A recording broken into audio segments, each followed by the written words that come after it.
Boa tarde. Sejam bem-vindos ao nosso primeiro webinar, o Internacional, que se chama Webinar Internacional Compostos Vegetais como Alternativas para a Cura Natural de Produtos Cárneos, International Webinar Vegetable Compounds for Naturally Cured Meat Products. Trata-se de um evento sobre entregas tecnológicas, e essas entregas tecnológicas referem-se a um programa do governo do Estado de São Paulo. Até 2022, a Secretaria de Agricultura e Abastecimento fará a entrega de 150 novas tecnologias. Só este ano serão mais de 50 na área de agricultura, pecuária, sanidade animal e vegetal, pesca e aquicultura, economia e processamento de alimentos.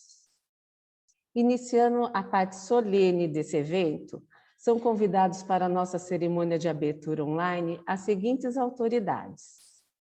Sua Senhoria, o coordenador da Agência Paulista de Tecnologia do Agronegócio, APTA, Sr. Sergio Luiz dos Santos Tutui, que nessa ocasião representa o excelentíssimo Sr. Secretário Itamar Borges. Sua Senhoria, a diretora técnica do Centro de Tecnologia de Carnes do Instituto de Tecnologia de Alimentos Ital, Ana Lúcia da Silva Correia Lemos. Sua Senhoria, diretora-geral do Instituto de Tecnologia de Alimentos Ital, Eloísa Helena Correia Garcia. Sua Senhoria, a diretora do Departamento de Inspeção de Produtos de Origem Animal, de POA, do Ministério da Agricultura, Pecuária e Abastecimento, Ana Lúcia de Paula Viana. Sua Senhoria, o gerente de Padrões e Regulação de Alimentos da Agência Nacional de Vigilância Sanitária, a Anvisa, Tiago Lanius Rauber. E Sua Senhoria, a secretária executiva da Associação Brasileira da Indústria e Comércio de Ingredientes e Aditivos para Alimentos, a ABIAN, Fatima D'Elia. Dando início, passo a palavra à senhora Ana Lúcia da Silva Correia Lemos, diretora do Centro de Tecnologia de Carnes do Instituto de Tecnologia de Alimentos e também coordenadora do evento. Sejam todos muito bem-vindos ao webinar que marca a primeira entrega tecnológica do Ital dentro do programa de metas do governo do Estado de São Paulo, o aprimoramento de tecnologia para o emprego industrial de extratos vegetais como agentes para a cura natural em produtos cárneos. Na última vez que vi, estávamos com quase 500 participantes inscritos, o que nos deixa muito honrados e reforça a importância do assunto para o segmento frigorífico, que segue ocupando um lugar de destaque entre os alimentos. Temos representantes da maioria dos países da América do Sul e até da Europa. Agradeço inicialmente à ABIAN e ao presidente de seu conselho, senhor Elvio Colino, em especial a Fatima D'Elia, representando a ABIAN nessa ocasião, pelo seu empenho e por não ter poupado esforços para nos apoiar na realização deste evento.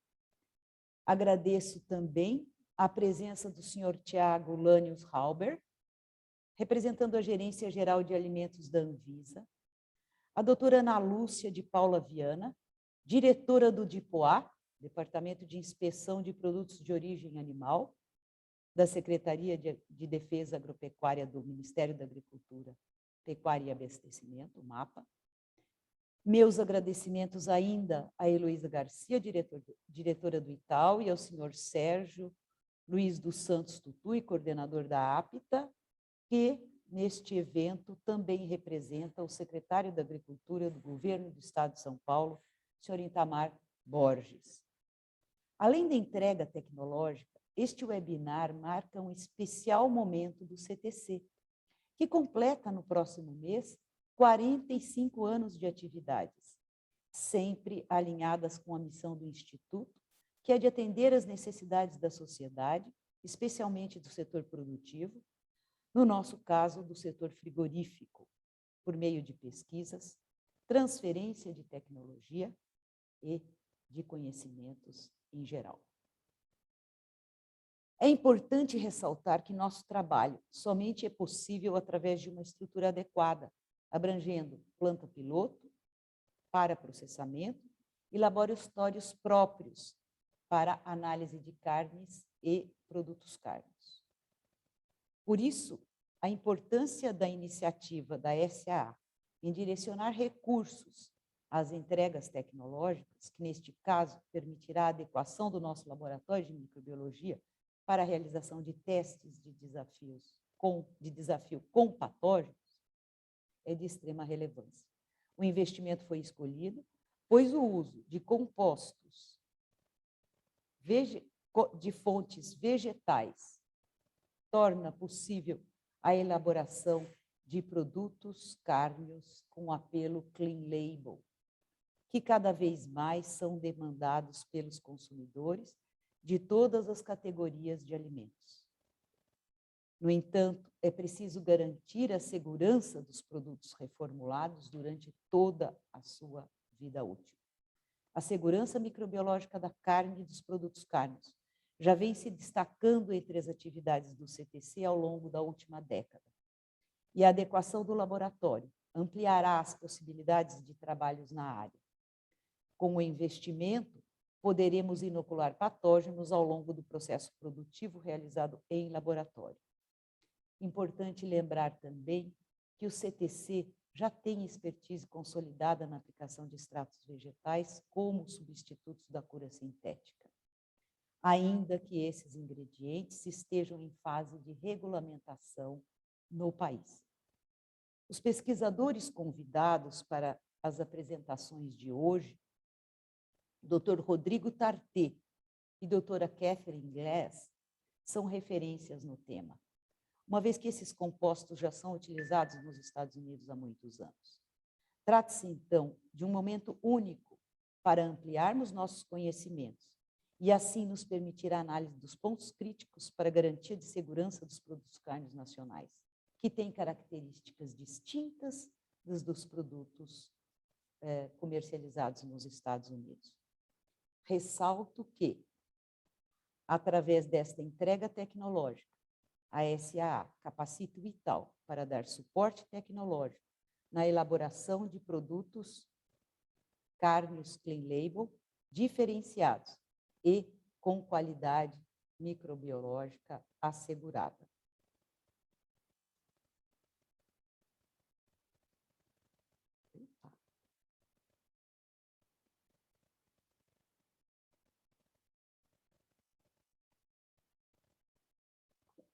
Atendendo ao setor produtivo da área de carnes de todo o país, desde pequenos produtores a grandes frigoríficos, além de suporte aos órgãos regulatórios.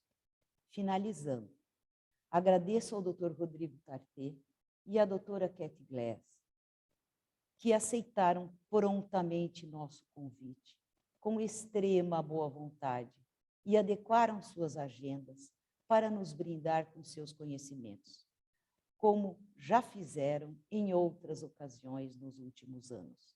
Que possamos ampliar nossos conhecimentos. Um bom evento a todos.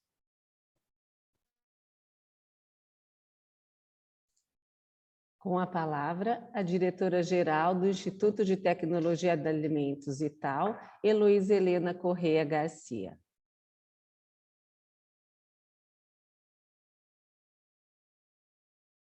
Por favor, Eloísa, o seu microfone. O som, desculpe.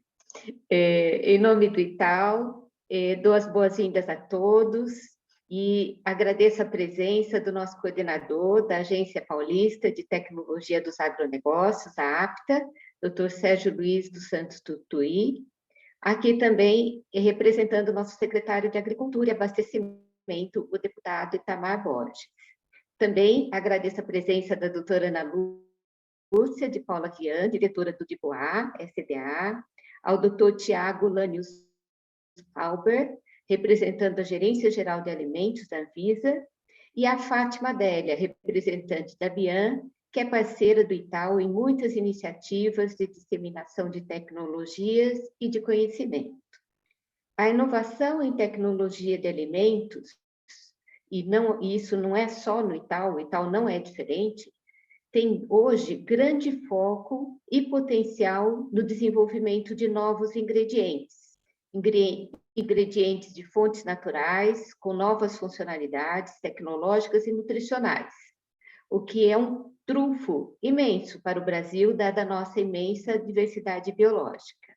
No entanto, todas essas inovações requerem uma correta avaliação da segurança, para que, de fato, tragam benefícios para o consumidor e para a sociedade.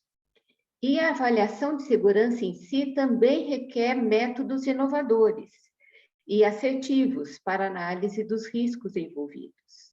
Por isso, o lema da pesquisa do Ital, no momento, é inovando para a qualidade e segurança dos alimentos. Aproveito a oportunidade para dar os parabéns à equipe do Centro de Tecnologia de Carnes, do CTC, em especial à sua diretora Ana Lúcia Correia Lemos, por essa iniciativa e por acreditar que nós podemos fazer a diferença em tecnologia para o agronegócio no Estado de São Paulo e no Brasil. A equipe do CTC trabalha muito estreitamente com o setor produtivo, sempre com o foco de melhorar os produtos, levar conhecimento e garantir a segurança dos alimentos, no caso de origem vegetal. Parabéns, Ana, parabéns, equipe, bom evento a todos. Com a palavra, a secretária executiva da Associação Brasileira da Indústria e Comércio de Ingredientes e Aditivos para Alimentos, a BIAN, Fatima D'Elia.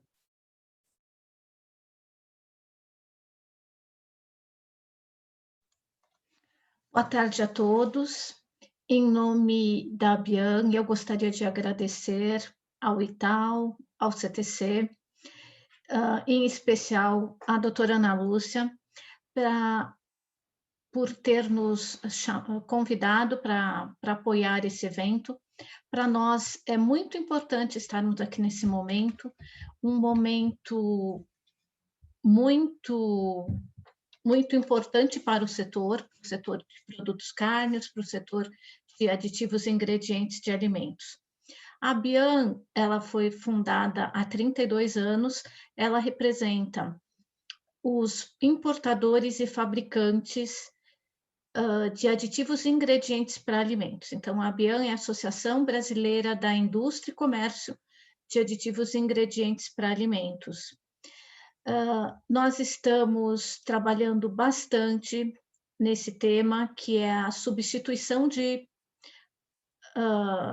aditivos químicos por produtos vegetais com função tecnológica. Então, a BIAN criou um grupo de trabalho, e esse grupo de trabalho não tem medido esforços. Nós temos estudado muito, estudado legislação internacional, estamos pesquisando bastante para auxiliar a Anvisa e o Ministério da Agricultura no desenvolvimento desse marco regulatório no nosso país. A indústria tem uma preocupação muito grande com a segurança do consumidor. Ela não está poupando nenhum investimento e nenhum esforço para poder atender à necessidade que o consumidor está buscando nesse momento. Nos últimos anos, e agora mais recentemente, principalmente por conta da pandemia, houve uma busca por parte do consumidor de alimentos mais saudáveis, uma alimentação mais voltada a produtos naturais, e tudo isso tem que ser feito com muita segurança. Então, estamos trabalhando fortemente nisso, para atender de forma consciente e segura as novas tendências do consumidor, né? E nós entendemos que essa é uma oportunidade única, onde estão presentes experts internacionais de universidades que conhecem muito sobre o tema, né? Onde está presente a academia, o Instituto de Pesquisa e os nossos órgãos reguladores, MAPA e Anvisa. Então, é uma oportunidade tanto, eu acho que essa tarde vai ser de muito valor para todos nós, porque vamos aprender, vamos discutir juntos um grande marco para o desenvolvimento da tecnologia da indústria brasileira. E volto a falar que a Bian está à frente desse trabalho e quem precisar pode contar com a Bian no que for necessário. Nos colocamos mais uma vez à disposição do Ital, da Anvisa, do Ministério da Agricultura, enfim, para podermos colaborar com vocês, porque é através da união que nós vamos conseguir o nosso tão sonhado objetivo. Uma boa tarde de trabalho a todos e muito obrigada. Com a palavra, o gerente de Padrões e Regulação de Alimentos da Agência Nacional de Vigilância Sanitária, Anvisa, Tiago Lanius Rauber. Boa tarde a todos. Primeiramente, eu gostaria de agradecer o convite na pessoa da doutora Ana Lúcia, né, e parabenizar todos os demais colegas que participam dessa mesa. Para nós é uma grande oportunidade de buscar conhecimento em conjunto com todos esses atores que aqui estão presentes e que há muito nos fazem parte do processo e do contexto regulatório, né, da boa regulação que se busca desenvolver no Brasil em relação à regulação sanitária, né? A Anvisa, no último ciclo regulatório, da agenda regulatória de 2017-2020, a Anvisa promoveu uma grande reforma no marco regulatório de alimentos, né? Normas importantes de demandas da sociedade ou do setor produtivo em si foram aprovadas, como posso citar a rotulagem nutricional, óleos e gorduras vegetais, produtos à base de cereais, fórmulas para erros inatos de metabolismo, né? Normas relacionadas a embalagens, que são normas importantes do ponto de vista de demandas específicas de determinados, né, sobre determinados aspectos. Outras regulações foram tratadas no sentido de organizar e tornar o marco regulatório um pouco mais funcional, né? E aí eu cito normas relacionadas à atualizações periódicas em geral. E aí temos, por exemplo, suplementos alimentares, uma norma importante que foi publicada nesse ciclo, padrões microbiológicos de alimentos, super participação do Ital, em vários regulamentos o Ital teve presente conosco, né, um grande parceiro. Resíduos de medicamentos veterinários, contaminantes em alimentos, que são normas em que a gente mantém uma regra geral com as regras de como que funciona, né, as regras gerais do assunto e instruções normativas nas quais a atualização é mais célere, né? Então a gente consegue fazer uma atualização sem emperrar tanto, né, sem demorar tanto a sua publicação. E algumas normas um pouco mais complexas, que inclusive estão sendo migradas para a Agenda 21-23, que está começando agora, né? Ela foi aprovada em maio, desse ano, no final de maio, então ela é bem recente.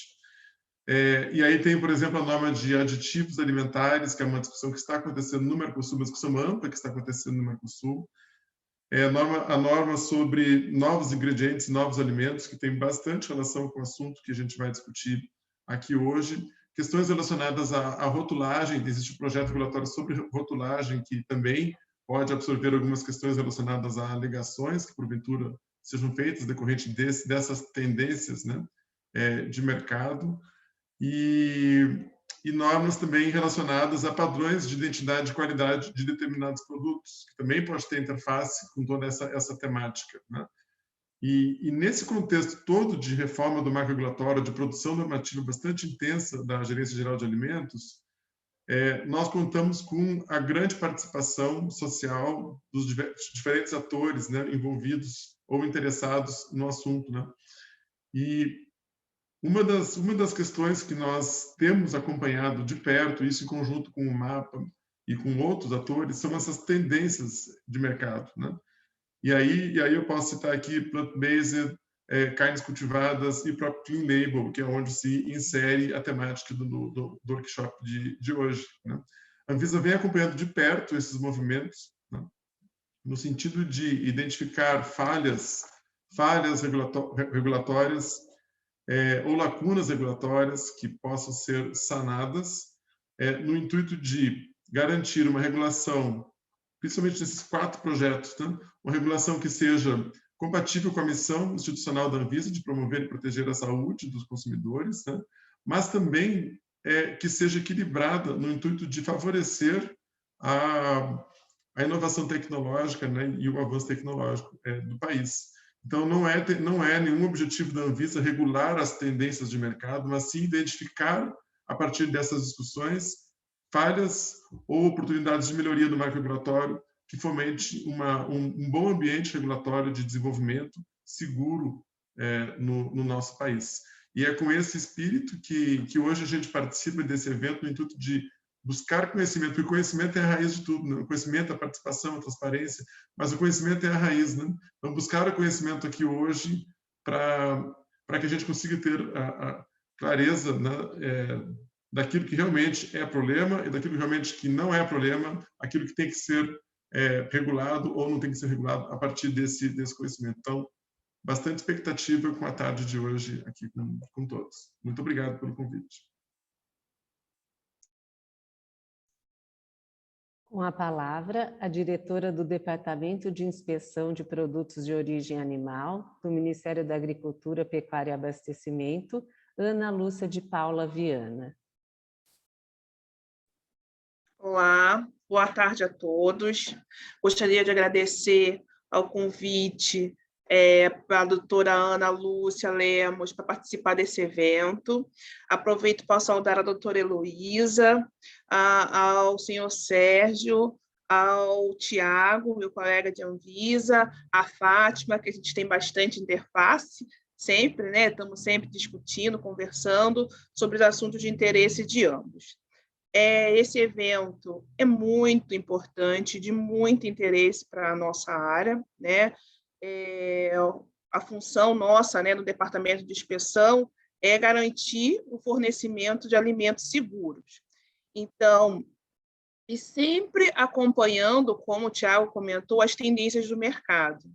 Então, hoje, no DIPOA, a gente tem registrados 3.333 estabelecimentos.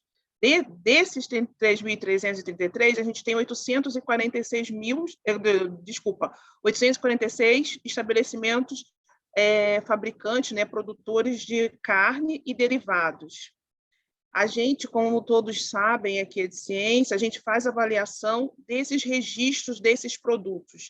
Então, a gente avalia a composição e com base na legislação que a gente tem vigente, né, com base nos aditivos que são aprovados para uso pela Anvisa, e a gente tem atualmente aprovado 72.322 registros de produtos cárneos.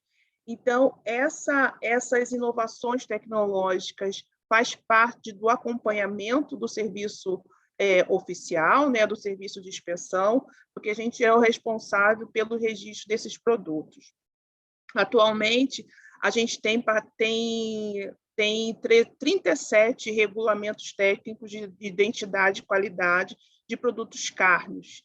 E o Ital é um grande parceiro do DIPOA na revisão da elaboração desses regulamentos técnicos e na revisão desses regulamentos. Esse ano, a gente está revisando 12 desses regulamentos.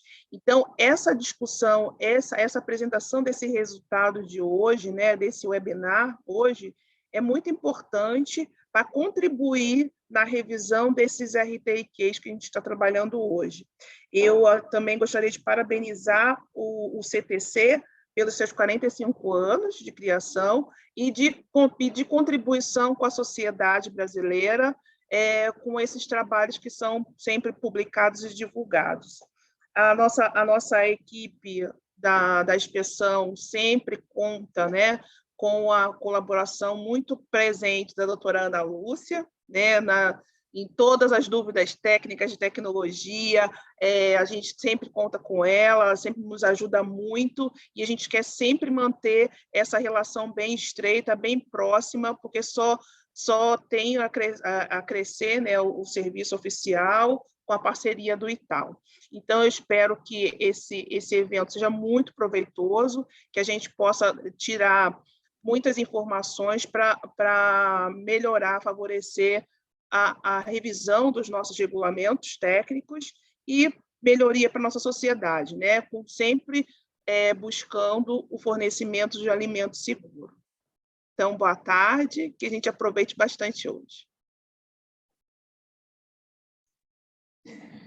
Agora, com a palavra, o coordenador da Agência Paulista de Tecnologia dos Agronegócios, APTA, Sérgio Luiz dos Santos Tutui. Bem, vamos lá. Boa tarde a todos. Tá. Primeiro, eu gostaria de parabenizar a Ana Lúcia pelo evento, pela conquista, né, da nova tecnologia, pelo aniversário do CTC. Agradecer a participação da Ana Lúcia Viana, do Tiago Lanius, da Fatima, né? Agradecer a Eloísa pelo convite, né? E espero que seja um evento bem profícuo, né? Em cima de todos os desafios colocados, né? A gente tem passado, né, por um período cada vez mais acelerado, né, de transformações, né? Não só nesse período da pandemia, mas os últimos 30, 20 anos, né, a nossa realidade social humana tem se modificado, né, de uma forma espantosa, em diversos, né, de diversos temas, né, em diversas abordagens. E cada vez mais, e aí sim por causa também da pandemia, né, a busca por alimentos cada vez mais saudáveis é importante, né? A sociedade procura isso. A sociedade procura também alimentos mais sustentáveis, mais socialmente responsáveis, né? E esses tipos de tecnologias, né, que possibilitam principalmente, né, não as grandes indústrias, né, mas as pequenas indústrias, as agroindústrias, agregando valor a um produtor, propiciando um desenvolvimento local, né, elas são, além de serem extremamente necessárias numa visão social, elas é algo que o consumidor cada vez mais procura, né? Então, quando a gente, né, quando nós, né, da APTA, né, colocamos um desafio de 150 tecnologias até 2022, né, e eu tenho, né, a possibilidade, né, de participar de um evento em que estão colocadas tecnologias com todos esses valores agregados, é um orgulho, né, e de poder estar, de alguma forma, contribuindo, colaborando com isso, né, mas principalmente é um orgulho por ter pessoas desse calibre na equipe. Tá? Por isso, de novo, eu parabenizo a equipe da Ana Lúcia. O secretário, né, Itamar Borges, ele tem uma dinâmica, né, que é difícil de acompanhar. Então, a agenda dele é algo que, né, ele não tem agenda, a agenda é que tem ele, né? Então, realmente, infelizmente, ele não pôde estar presente, mas é uma opinião que é compartilhada, tá? Desde que ele assumiu, uma das questões que ele tem colocado de uma forma bem intensa são os produtos artesanais, são os produtores artesanais, em agroindústria artesanal. Tanto nós estamos implantando um programa específico para isso na Secretaria, né? Então, o tema abordado é um tema que é muito caro para ele, mas infelizmente, realmente, ele não pôde vir, ele não pôde participar e pediu para eu dar, né, os votos dele, né, de um bom evento, tá? Para todos, e que seja um evento profícuo, que a gente consiga avançar, né, em regramentos, né, que propiciem a população da segurança no consumo de um alimento sadio. Tá? Era isso que eu queria dizer. Um bom evento para todos.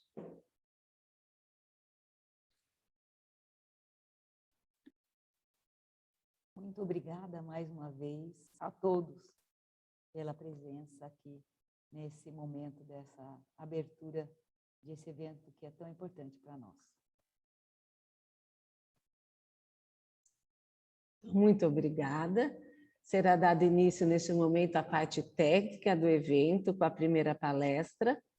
Antes de iniciarmos, eu gostaria de passar alguns recados para todos os participantes que nunca participaram de um evento na plataforma Zoom ou nunca acessaram o recurso de tradução simultânea nessa plataforma.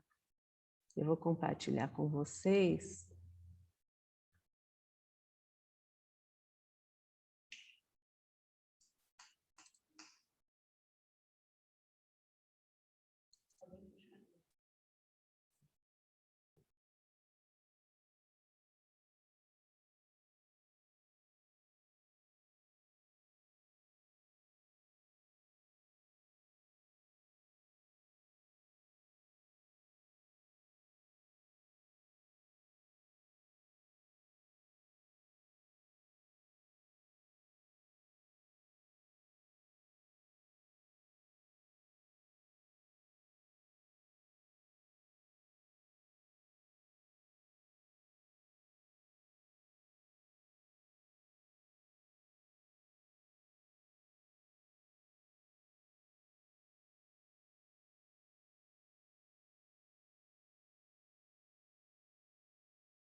Desculpem, agora sim, entrou certinho. Bom, a gente tem algumas recomendações para vocês que não acessaram ainda a tradução simultânea ou nunca participaram do webinar. Nesse evento, como se trata de um webinar, todas as câmeras e microfone dos participantes estarão desligados durante o evento. Para acessar o recurso de tradução simultânea na plataforma Zoom, é necessário que você selecione o canal que queira ouvir, clicando no botão Interpretation.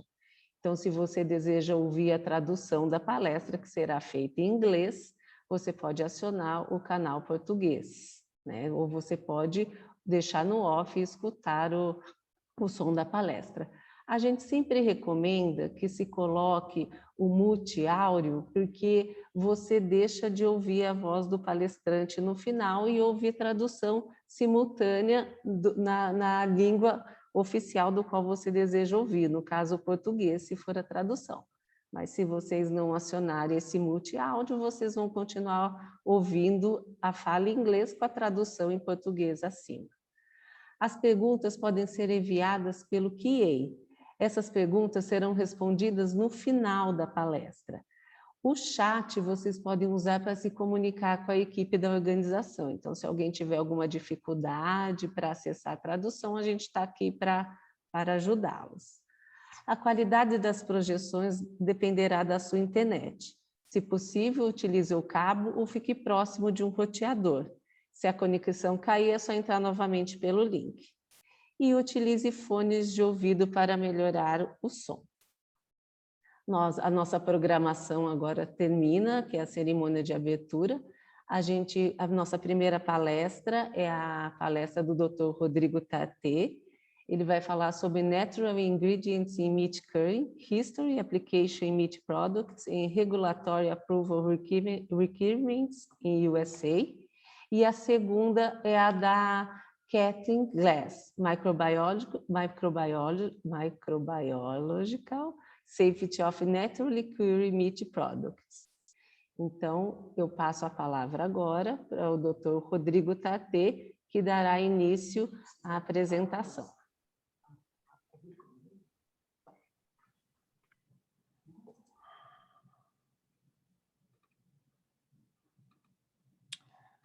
Thank you very much, Fabiana. I hope everyone can hear me just fine.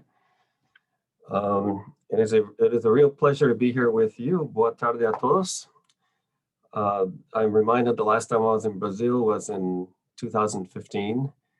As a matter of fact, traveling with my colleague, Dr. Glass. And I would really love to be able to be with you in person, perhaps sharing some caipirinhas, but in the meantime, this is the best we can do. We'll save the in-person for another time. At this point, I will turn off my video to help save some bandwidth if I can. And let's go ahead and get started. Again, thank you so much for the invitation to speak to you at this in this panel. And what I will do is I will provide you with a bit of a history on meat curing, natural meat curing, some of the history, the application of meat products, and then give you a little sense for the regulatory and labeling requirements in the United States, specifically focusing on the United States. I hope that my comments will in some way help those of you who are interested and in your efforts as you're trying to regulate these ingredients. So in terms of curing, as far as we know that salt preservation processes in food and meat products started at least 3,000 in the year 3000 BC. So that's about 5,000 years ago.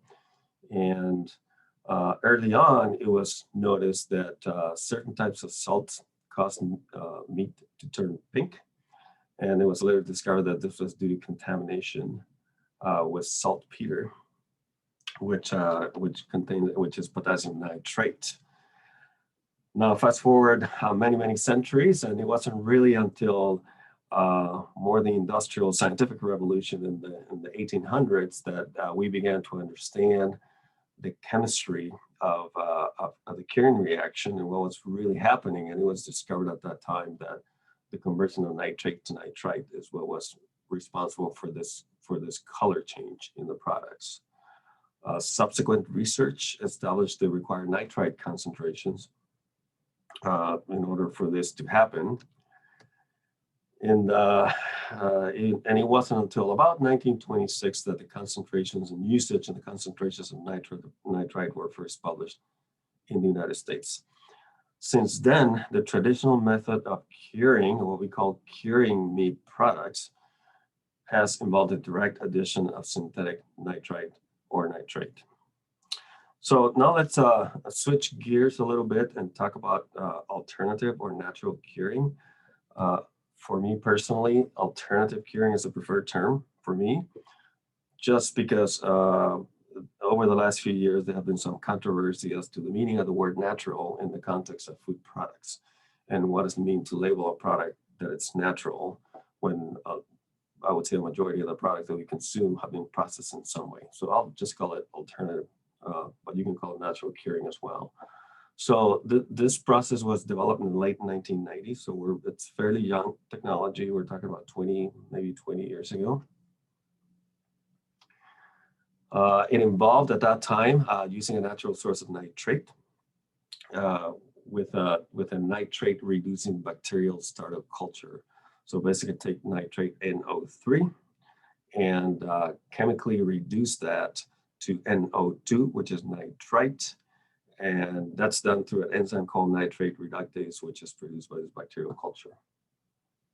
The origins of this technology really go back. So now let's go back to the very first slide, 5,000 years ago, when we discovered that saltpeter was, caused the meat to turn pink. So that was actually what was happening, is that the potassium nitrate was being reduced by nitrate reducing bacteria into nitrite, and that's what was causing the products to turn pink. The modern process, now the first generation of alternative curing, relies on celery, is the ingredient you've all heard of. A specific variety, at least in the United States, that contains about 3% nitrate, okay? And nitrite is a very unstable chemical species, but nitrate is very stable. So you're more likely to find nitrate in nature than you are nitrite. So taking this natural source of nitrate, and applying a fermentation step with a nitrate-reducing bacteria, which usually required about 2-hour fermentation at a specific temperature, about 40 degrees, you would have conversion of that nitrate to nitrite. This was first commercialized in the United States in 2001. The second, what I call the second generation of alternative curing, involves what's been called a pre-converted celery juice. And this was developed in the late 2000s. So it's really coming on maybe 15 years old. And this involves the incubation of the celery juice with a bacterial culture before addition to the meat mixture. So what that means is that the supplier of the celery juice will actually do that incubation fermentation step. And then they will dehydrate the product and then sell it to us. A product that's just the same, except they had nitrite instead of nitrate. This for the meat industry was a major advantage because it eliminated the need for the incubation step. The pre-converted celery juice is probably the most common natural source of nitrite used today, at least in the United States. What are some of the principles and application? I want to discuss collectively what's an alternative curing system. And when we talk about curing in meat products, we're talking about two primary ingredients. If you look on the left-hand side, on the leftmost column, nitrite and erythorbate or ascorbate. Erythorbate and ascorbate are stereoisomers of each other, so they're identical in their function as cure accelerator. So the nitrite, we need that. That is what provides us the cured flavor and color. The microbial control, which Dr. Glass will be discussing later, so I'm not going to get into that, and also provides some antioxidant activity. And then the erythorbate is a reductant, so it's a cure accelerator. So it's going to accelerate the further reduction of nitrite to nitric oxide. The nitric oxide is what reacts with the meat pigment to eventually make the product pink upon cooking. On the rightmost column, the alternative sources of nitrite are things like celery. There's also a vegetable called Swiss chard, and this obviously involves reduction of nitrate to nitrite via fermentation, whether the supplier does it or the meat processor does it. And then the alternative sources of ascorbate and erythorbate are cherry powder, or a type of cherry called acerola powder as well, which are very, very high in vitamin C, which is ascorbic acid. Just a brief primer on the functions of nitrite. I alluded to that. Nitrite is important for color development due to the reaction of nitric oxide with the meat pigment myoglobin. Upon cooking that pigment, the product will turn pink. The residual nitrite, usually in most industrial processes, not all of the nitrite is converted to nitric oxide. So some of it remains in the product as nitrite. And this residual nitrite, we know, aids in color stability over time. And it doesn't have to be that much. It really only needs to be 10 parts per million or less. And most commercial products in the United States are going to have residual nitrite levels of 30 parts per million or less, sometimes much less. We know that a little bit helps in color stability over shelf life of the product. Nitrite is also important for the typical cured flavor. Think of a roasted pork versus cured pork or ham. The product is very, very different. If you manufacture a ham, as you know, you can take a pork ham, a leg of pork, and cook that. And you know what that tastes like. The moment you treat it with nitrite, now you have commercial cured ham, and it has a different color and a different flavor. There's also an antioxidant effect of nitrite, which is not insignificant. So that is part of the reason that cured products can have a longer shelf life and can maintain a stable flavor over time without becoming oxidized as an uncured product, uncured meat would. And then microbial control. Clostridium botulinum is controlled. Germination of the spores of Clostridium botulinum are controlled by nitrite. We've known that for a long time. And we also know that in synergy with other antimicrobials, it can help us control Listeria Monocytogenes.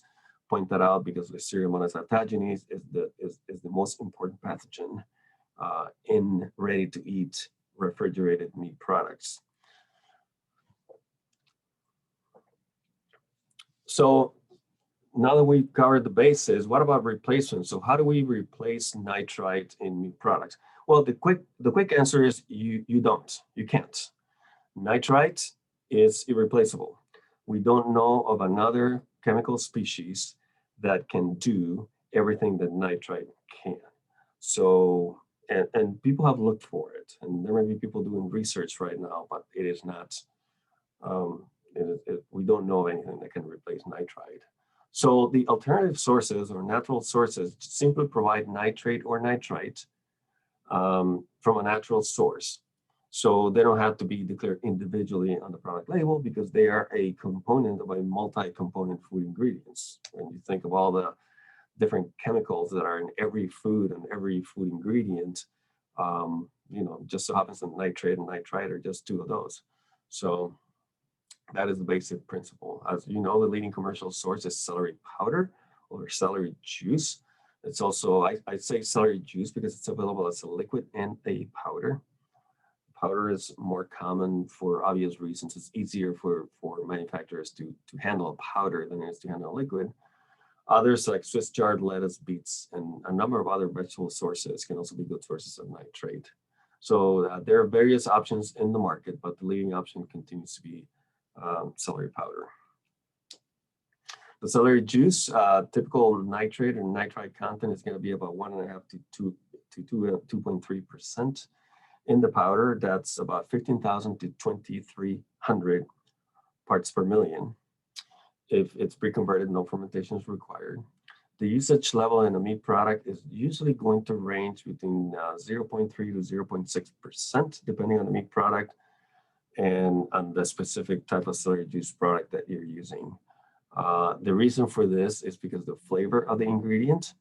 So those of you who work with celery powder know that, and the celery liquid as well, know that it provides a flavor. I would not describe it as a bad flavor, but it's a different flavor, right? So you don't want to introduce new flavors into your product.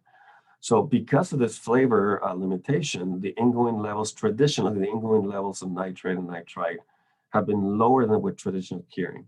Most products in the United States are allowed to have, not all of them, but a majority of products in the United States are allowed to have either 156 or 200 parts per million, depending on the product. With natural curing, usually you can probably achieve about 100 parts per million, and traditionally even less.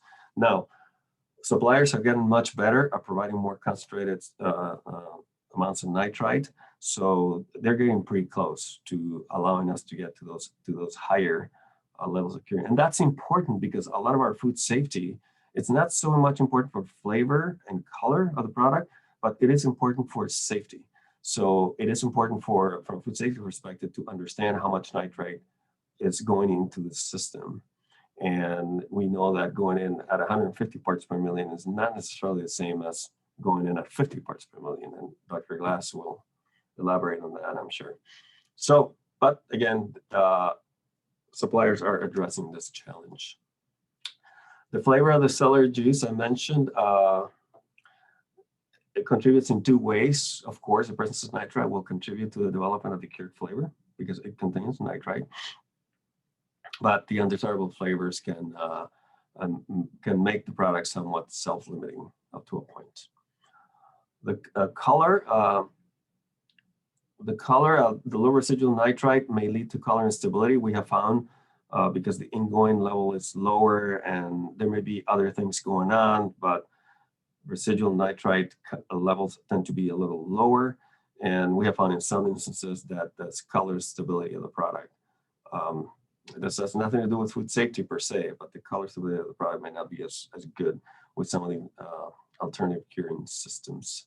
So that can be helped by the addition of antioxidants, obviously natural source of antioxidants. And then finally, the antioxidant activity of celery powder may be diminished, but the addition of other antioxidants can help. And Dr. Glass will tell us about antimicrobial activity later. Okay. The cure and accelerators, I want to mention these because they are part of the system, right? Usually when we add nitrite, we add sodium ascorbate or ethorbate. So they tend to go hand in hand. And so when you add celery powder, you also need an accelerator. And of course, you're not going to add ethorbate because you're adding celery powder for a reason, right? And so you will find a more natural source of, in this case, ascorbic acid, which is cherry powder, okay?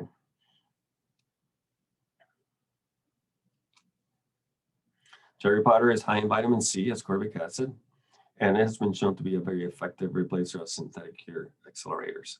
So the system is not just celery powder, but it's celery powder and cherry powder, or whatever other alternative you're actually working with. Okay, some of the challenges of the natural alternatives. This is more important for the industry people. The efficacy, okay, and so the active molecule, molecule actually will be as effective, but it may not be present in high enough concentrations. So so we know that adding synthetic nitrite is going to be more effective than in this form, and almost always. And the flavor, less refined ingredients, as with celery powder and such, can sometimes carry objectionable flavors. Okay, and then finally, the cost in use, which I define as the price times the usage level in your product. That's going to be driven by the cost or price of the ingredient and the functionality of the ingredient. So for natural alternatives or natural ingredients, as a general rule, prices tend to be a little higher and the functionality tends to be a little lower. Thankfully, the ingredient suppliers also have their research departments working really hard, and they're making good strides year over year in this regard. An example of this is, and the first row is a product cured with conventional curing salt. Conventional curing salt will be what in the United States we call modern cure, which has a standardized sodium nitrite concentration of 6.25%. And you can see, assuming a price, I don't know what the current commercial prices would actually be as of today, but it is a much cheaper source. So it's the cost of the nitrite. So look at the fourth column in this table, would be about $12 per kilogram. If you use celery powder, which is more expensive, now your cost per kilogram of nitrite is going to be much higher. So the last column on the left, your cost in use is going to be much higher. Point is, everybody who uses this curing system is not doing it to make the product cheaper, but to add some desired quality attribute to the product. So now with that, I want to move into some of the regulatory aspects, and I'm going to focus primarily on the United States and what's the status of this ingredient. I know this is critically important to most of you who are on this webinar. So the first thing to understand is when it comes to ingredients for using meat products, I want to say, first of all, for those who don't know, in the United States, food regulation is managed by two federal agencies, not one. One is the Food and Drug Administration, the FDA. The second one is the Food Safety and Inspection Service. The Food Safety and Inspection Service, the FSIS, of the United States Department of Agriculture. The FSIS, USDA, is in charge of meat, poultry, and egg products. Okay, so primarily it's USDA regulations that we're looking at. However, FDA regulations also come into play, especially with food additive regulations and with evaluations of safety of ingredients. The two primary regulations in the USDA are, the top one is says 9 CFR 424.1. CFR is the Code of Federal Regulations. That the Code of Federal Regulations is the administrative law of the United States. So it's basically the regulation. I don't know how they say it in Portuguese, the normativa. So that's and usually the 424.21 is called use of food ingredients and sources of radiation. That is the actual title. You must say, why radiation? That's because ionizing radiation in the United States is considered is regulated as a food additive. So, but in this section of the Title 9, number 9 of the Code of Federal Regulations, this can be found online. If you Google CFR online, you should be able to come upon it, and then you're just gonna click your way through until you find this. You're gonna find the list of approved substances for use in meat products, meat and poultry products. Unfortunately, because this is the law, and this is a administrative law, this changes to this document require rulemaking, what we call rulemaking, and that's going to come through later in my presentation. Rulemaking is basically the process of creating laws, which requires an act of Congress. I would suspect that's similar in most countries, and this process naturally, as with political processes, it can take sometimes years, depending on that. So because that took just so long to update this list, the USDA came up and sometime maybe in the early 2000s, in the very early 2000s, we're going on 20 years now, with something called the Directive 7120.1. And that is titled Safe and Suitable Ingredients Used in the Production of Meat, Poultry, and Egg Products. Again, you can just, if you just Google that, Directive 7120.1, it'll take you right into it. This is a comprehensive list of approved ingredients, and it's revised every few months. So as the FSIS receives petitions from petitioners and applicants, as they receive petitions for certain ingredients to be added, they will first determine the safety, and the safety, this is where FDA can get involved and determine the safety of the ingredient. And then the FSIS determines the suitability of the use of the ingredient in meat, poultry, and egg products for the intended purpose, which is what the applicant needs to also state what the intended purpose is. This is a much more nimble, faster process than going through the rulemaking process. They can take a long time. Okay. In the United States, celery juice and other natural sources of nitrite are approved for use as antimicrobials and flavorings and not as curing agents, okay? And so that is actually very important. And let me back up here and just say, in the United States, these products are not regulated as food additives.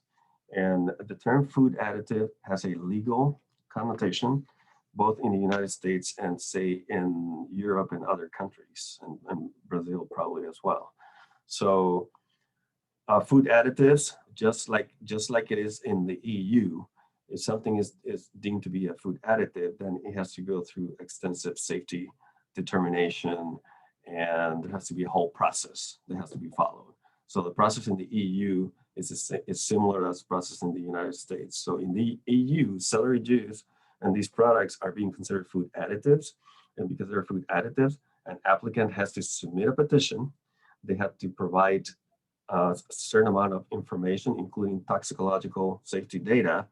And then the European Food Safety Agency will eventually make a determination. That's a process that could take a long time, and it sets a pretty high bar for approval of any ingredient. So again, this is a question you may have: why is it approved in the United States? Because it was approved originally as a natural flavoring. Imagine that you wanted to add, best thing I can think of, mango puree to your product, right? And then you ask yourself, should that be regulated as a food additive, yes or no? And if it's a food additive, then you have to prove the safety of mango puree to add to your product. So this is just an analogy as to how this got approved. It was just a natural flavoring, but over time, of course, we know that the purpose of it is to actually provide nitrate and nitrite for curing products in a more natural way, I guess. Okay. In Canada, these products are also approved, are also allowed in the United States.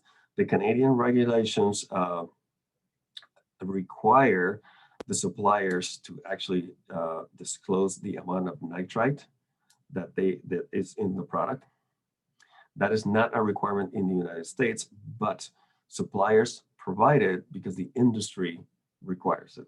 Most companies will require that because this goes back to my days when I worked for a large meat processor here in the US. And as we were working on this many years ago, we were concerned about the level of nitrite going into our product. We wanted to know.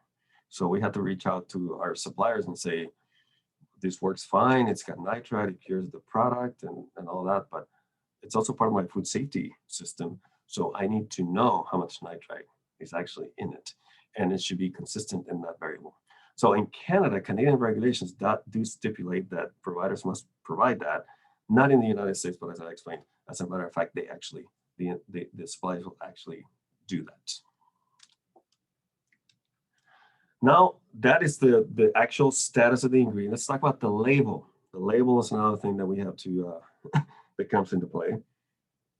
And the label in this country, the first thing to understand is that products in which nitrate or nitrite is permitted or required, and this is almost taken verbatim from the regulations, may be prepared without them, without nitrate or nitrite, and must contain the following statements. So if you're making a hot dog, a salsicha, I think it's called in Portuguese. If you're making a hot dog that normally contains nitrite, in the United States, a hot dog by standard of identity must contain nitrite. If I make a hot dog that doesn't contain nitrite, I have to do this. I have to call it uncured. I have to use the term no nitrates or nitrites added. And here in parentheses, you can see the actual regulation where that comes from. So you can write that down, and the Code of Federal Regulations should be able to find that. And also they must say not preserved, keep refrigerated below 40 degrees Fahrenheit at all times. Now, because celery juice and other natural sources of nitrite are not approved as curing agents, they're approved as antimicrobials and flavorings, but they're not considered curing agents. Therefore, when you add them to your product is not considered cured. So therefore, you must label the products in this way. There has been a lot of discussion about whether this is a little bit misleading, because the product it is chemically cured because it does contain nitrite. And I'm just going to say in defense of the industry that this is something that this is the law. And I know that there were individuals, influential people in the industry who've always been uncomfortable with this, but it is the law. So that's why the product is labeled in this way. And so here is the more specific. I'm going to go over this quickly, but it reads any product for which there is a standard in this part of the regulation, and to which nitrate is permitted. And it says labeled, it must be labeled as uncured. And then the no nitrate, nitrite added, and keep refrigerated below 40 degrees at all times, except for a little disclaimer there, whether the product has achieved an F sub 0 of 3 or more, or if has been fermented or pickled to a pH of 4.6 or less. Otherwise, or dried to a water activity of 0.92 or less. Otherwise, it has to say exactly that statement, the way it's written there. Not preserved, keep refrigerated below 40 degrees Fahrenheit at all times. This is an example of a commercial product in the US, and I have highlighted in yellow, those yellow boxes, these label elements. So this is a product that is a beef smoked uncured beef franks. And then in the yellow box below that, you can say no nitrates or nitrites added, except those naturally occurring in celery juice, not preserved, kept refrigerated below 40 degrees at all times, and fully cooked. Okay, so this is an example of what that is. Other elements of this label, like no artificial preservatives and so forth, are not part of what we're talking about here. This is another commercial product, and this one also has. Now this one doesn't say uncured because this product is not a standardized product. It means it doesn't conform to the standard of identity. Now you see it and you say it's a ham, but in reality, the way it was approved as a deli ham, not a ham. So therefore they're exempt from having to say uncured. but they do have to say no nitrates or nitrites added, et cetera, et cetera. And they also make mention of the cherry powder, even though the cherry powder is not providing nitrates or nitrites. Okay. Okay. So let me just, so now I set the stage for the regulatory status and the labeling requirements in the United States. So now let me discuss with you some very recent developments that are happening literally as we speak. And there's a proposed rule from the USDA that we're expecting any day now, which hasn't come out, didn't come out this morning, so just stay tuned. On August 29th of 2019, an advocacy group called the Center for Science and the Public Interest, that call themselves that, and the Consumer Reports, which you may recognize as Consumer Reports Magazine, Consumer Reports Organization, they petitioned the United States Department of Agriculture, and they requested, the first thing they requested is that the USDA FSIS conduct rulemaking, okay? Because in order to amend the Code of Federal Regulations, you need to do rulemaking, and the definitions in the Code of Federal Regulations are what's triggering these labeling regulations. So they are requesting they conduct rulemaking to do one of three things. Number one, prohibit the statements no nitrate or nitrite added and uncured on products that have been processed using any sources of nitrate or nitrite. Okay, and that those claims be reserved only for meat products that do not contain any nitrite or nitrite, chemically speaking. So that's the first request. The second request, number two, is that the FSIS require a disclosure saying nitrates or nitrites added to all products prepared with any source of nitrate or nitrite. So now this is a little different because they're not just asking, it's sort of like a 180-degree turn. So now the intent is to actually flag all products that contain nitrates or nitrites. This is what I call a negative label. So it's a statement that would tell the consumer, well, there's just something in your product that you should be careful with, right? So for whatever it's worth, this is what these groups are petitioning the government to do. And the third thing that they petitioned was that the FSIS ensure that ingredients that are used as a source of nitrate or nitrite as a coloring, flavoring, curing agent, antimicrobial or such, be declared as such on the ingredient list. For example, the name of the ingredient, for example, celery powder, and then a parenthesis that says source of nitrate or nitrite for curing. This is a little similar to European regulations regarding food additives, where sometimes you can actually say the function of the ingredient, like it's a stabilizer, it's an antioxidant, and then provide the E ingredient number. Okay. And then a second request they made was that the USDA FSIS approve novel sources of nitrates and nitrites as curing agents under the FSIS Directive 7120. Okay. And furthermore, that they take steps to minimize levels of residual nitrite, nitrate, and nitrosamines in these products by setting maximum concentrations and requirements for the use of ascorbate or other accelerators, and so forth. Okay, so this is a little change in the approval process as well. So any novel source would now have to go through and be approved, and its safety and suitability determined to be approved for use in meat products. So in December of 2020, just a few short months ago, the FSIS responded to the petitioners, and this is what they said. They said that the agency being the FSIS, is intends to conduct rulemaking to propose to prohibit the statements no nitrate or nitrite added and uncured on any products that have been processed using any source of nitrates or nitrite. Number two, it intends to approve non-synthetic sources of nitrates or nitrites as curing agents, which they kind of have to do in order to get away from the uncured situation. That way, those products won't be able to call them uncured anymore. And then to propose to amend and clarify its meat and poultry labeling regulations to establish new definitions for cured and uncured, instead of the disclosure statements that the petitioners were wanting, where they wanted all products that contain nitrate and nitrite to state contains nitrate and nitrite. They denied that, so they're not going to act on that part of the petition, but they're going to act on pretty much all other parts of the petition. So what's and by the way, you can also you can find this online if you Google celery powder Consumer Reports petition USDA or something like that, and it'll take you right to the page where all that is found, and the petition as well as the USDA's response letter.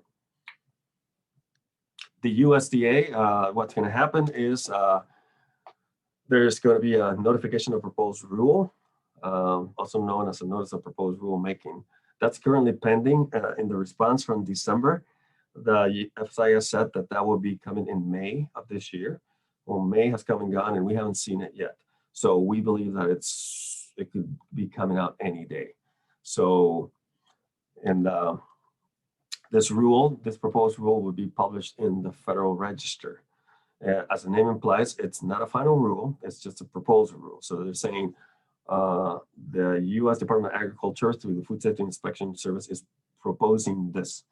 Okay, what will happen is once they publish the proposed rule, they will have a public comment, which is typically, normally 60 days with some exceptions. So it's likely that it's going to be a 60-day period. And they actually take comments from the public. You can go online and you can write from your point of view whether you agree or disagree with the rule, whether you wanted to see things in a different way. Okay, and then they will go back, reconvene, and take the comments into account. And many months later, this is where you don't know exactly how long this is going to take. They will issue a final rule, which is also going to be published in the Federal Register, which can be found online. Once the final rule is published, it will say where it's going to be codified, a process we call codification, which just means putting it into the Code of Federal Regulations. So once that rule is approved, then it'll go into the Code of Federal Regulations somewhere. Okay. Now, I want to finish with a couple of things that are not exactly to the point what we're discussing in this webinar, but they are peripheral issues that are very, very important. Natural. So because most products that use these quote unquote natural curing systems also like to be called themselves natural, a natural hot dog, natural ham, natural something. And so the term natural in the United States may be used on labeling for meat products and poultry products, provided that, and this is found, the reference at the bottom of the slide from the USDA FSIS Food Standards and Labeling Policy Book, also available online. And provided that the term natural may be used, provided that the product does not contain any artificial flavor or flavoring, coloring ingredient, or chemical preservative, or any other artificial or synthetic ingredient, and that the product and its ingredients are not more than minimally processed. So because of this, sodium nitrate or nitrite are not allowed in natural products, so your product must be labeled uncured. So that's at present the way the natural regulations start. So what that means is that things like celery powder can be used because they're not curing agents, right? And they're also not considered to be artificial. Organic regulations concerning organic in the United States are governed by the Organic Foods Production Act, managed by what we call the National Organic Program. They establish practices and requirements and allowed substances in organic products.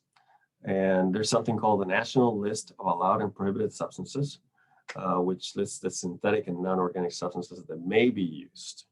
Okay, there are a handful of synthetic and non-organic substances that may be used under certain rules in organic products. Organic regulations specifically prohibit sodium nitrate and nitrite, so products must be labeled uncured at present as well. But the celery powders as of this moment can be used because they're not considered curing agents. They're not considered sources. They're not considered nitrate or nitrite. So if once this new rule goes into effect, the natural and organic regulations, it will just flow through those. And if celery powder is going to be considered a curing agent, it most likely won't be allowed in organic and natural products. We'll have to see and wait and see what happens there. With that, that is really all I have for you today. And I don't know if you wanted to take questions now or wait till after Dr. Glass. Thank you very much for your attention.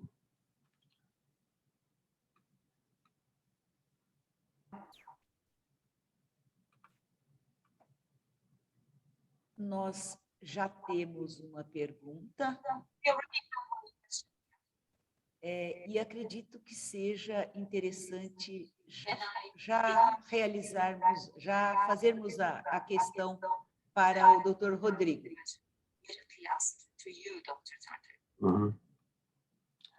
Can you repeat the question? Because I was hearing both English and Portuguese there, and I'm seeing here in the chat. Ok.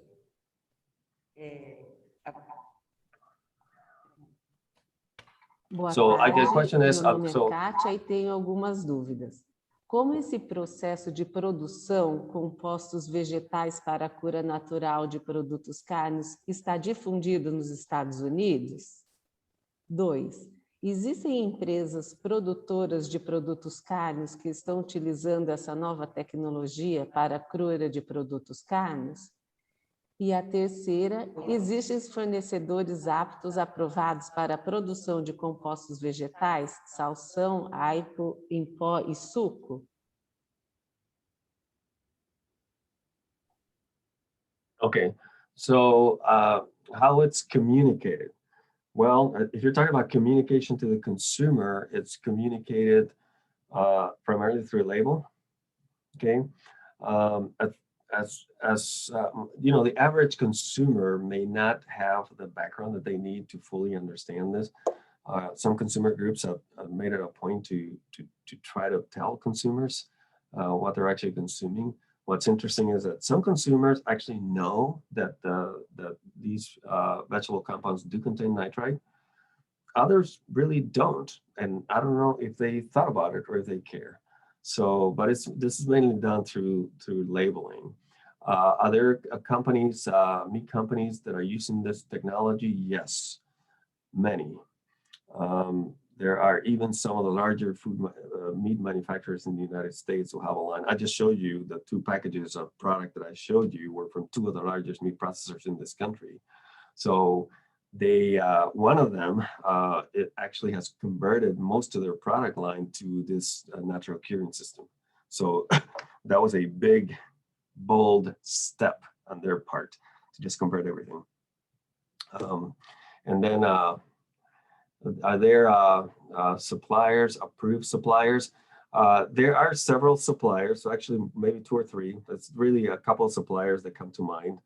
And yes, it is. Now, I don't know what you mean by approved. I mean, these are suppliers that provide other types of food ingredients. So they are, you know, as long as they're compliant with all federal regulations and with your own requirements as a manufacturer, these people would be approved to be used, to sell to you these products.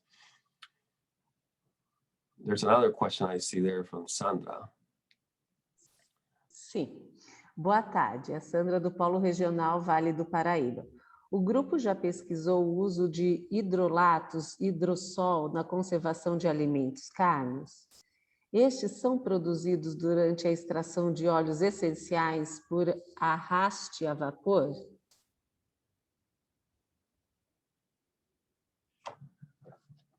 Yeah. Well, the question is, if my research group has done it? No, we have not. We have not looked into that. I don't know if Ital has, CTC has looked into those types of things. So I'm afraid I don't really have a good answer here. Nós também no CTC não estudamos esses compostos obtidos a partir da extração dos óleos essenciais. Mas poderemos, se houver interesse, poderemos testar. Tem mais uma, pessoal. Enquanto os vários países do mundo, incluindo países da Europa, Estados Unidos e Canadá, já estão usando há anos os fermentados de vegetais em seus produtos carnes, amparados por legislações, aqui no Brasil, os produtores estão amarrados por uma insolvência legal. Por que outros povos, com amparo legal, podem consumir produtos contendo esses fermentados e por que não são liberados pelos órgãos da saúde e agricultura do Brasil? Se existissem problemas de segurança, certamente já seriam do conhecimento dos países que utilizam esses ingredientes.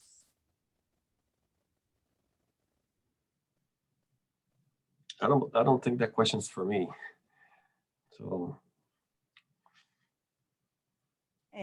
Na verdade, eu acho que a pessoa está querendo entender, né, o porquê de ainda não estarmos com esses regulatórios aprovados, ou enfim. Mas acho difícil também para o Dr. Rodrigo.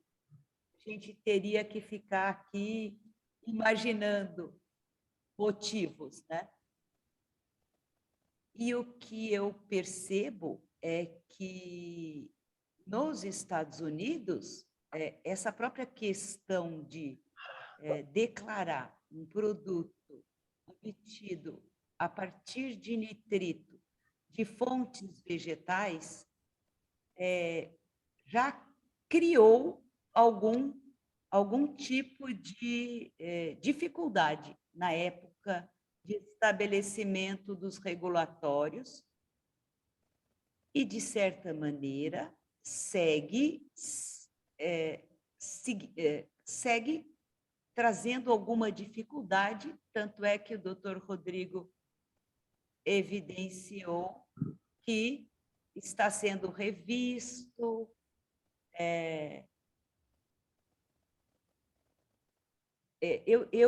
pelo que eu entendi da apresentação do Dr. Rodrigo, o enquadramento na Europa desses ingredientes como aditivos também causou dificuldade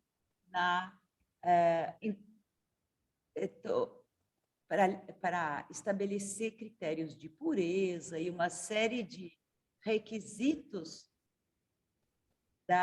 aditivos, né? Então, nos Estados Unidos, o caminho foi de não considerar aditivo, efetivamente, ainda que forneça o ingrediente ativo, né? E com isso, o que eles tiveram que colocar? O termo de não curado no produto, porque se não era o nitrito sintético, não poderia ser curado. Mas agora, recentemente, tem-se essa questão proposta pelos consumidores que se declare que tem nitrito,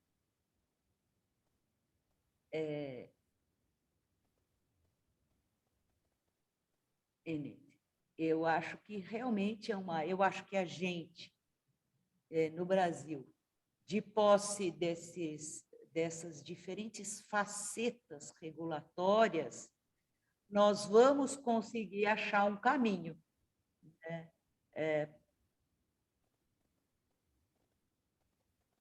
Exatamente.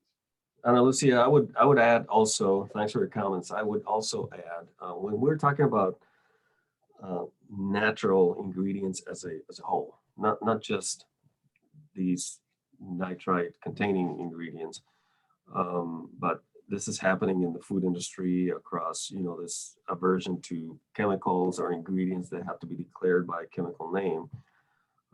They are, in essence, being replaced by natural sources, sometimes of the same thing. So every ingredient that we add has a technical purpose, and there is some kind of a molecule in it, some chemical molecule that is doing that. And it is my opinion that the difference, and part of the reason that we're talking about these specific ingredients, has to do with nitrite and the history behind nitrite and the health effects of nitrite per se. But there are many other ingredients that are out there being used as replacements for traditional ingredients that also are relying on something that's in them to exert a technical effect. And every food processor adds things for a reason. And so that's what I would say about that. É excelente o seu racional em cima da questão. Concorda?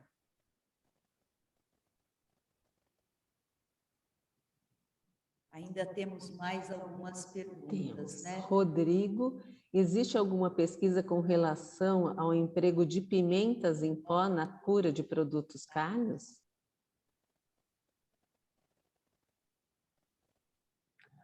Pepper in curing meat products. Not that I'm aware of. If anyone is, or Dr. Glass is aware of it, I'd like to hear it, but I'm not aware of that. And like to know if there is, but I haven't come across it yet. No, I don't think it's a good source of nitrite or nitrate. So. Só complementando, né? A gente sabe que mesmo a água, né? Dependendo das regiões que a gente, onde a gente está, ela tem teores elevados de nitrato, né? Em algumas situações pode até, dependendo do crescimento de micro-organismos que sejam nitrato redutores, a gente curar, ou seja, ter uma coloração rósea de curado, né? Sem ter adicionado nenhum ingrediente propositalmente, né? Tem mais uma? Podemos entender que os fermentados de Ital nos Estados Unidos é considerado seguro para o uso de produtos carnes?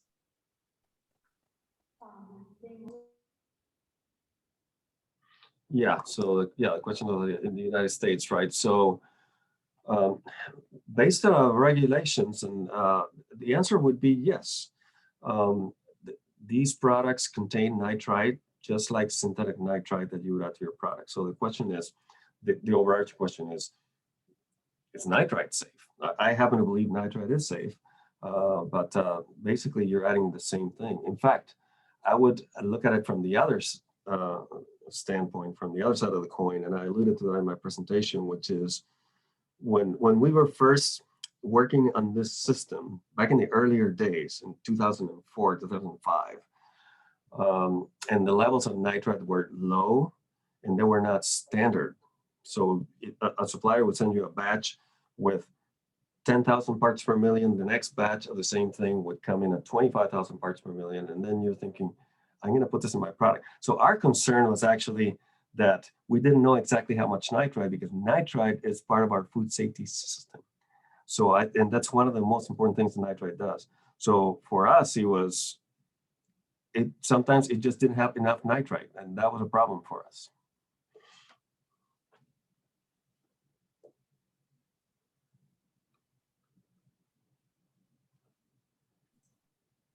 Boa tarde, meu nome é Vandra. Existem empresas produtoras de produtos cárneos que estão utilizando essa nova tecnologia para a cura de produtos cárneos no Brasil?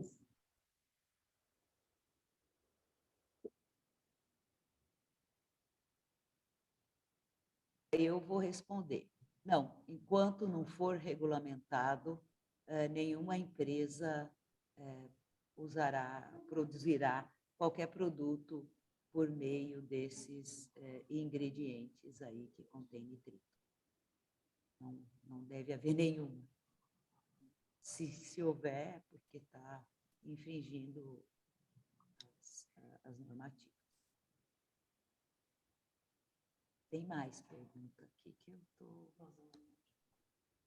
Será que não é melhor a gente iniciar com a apresentação? Não, a gente vai ter que interromper, a gente não vai dar tempo de fazer todas as perguntas.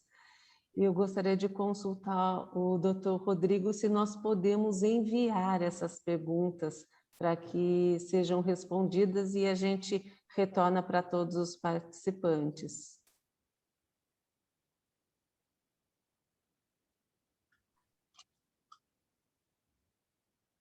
Absolutely. Yes, please. Please do so. Yes, please. I'd be happy to answer as many as I can.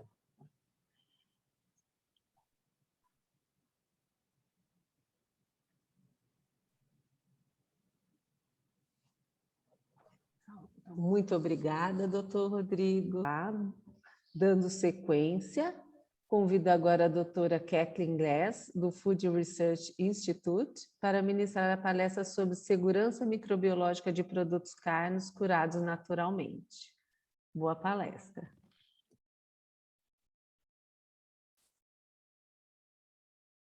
All right. Thank you very much. I would like to thank once again everybody for the invitation and also to our translator.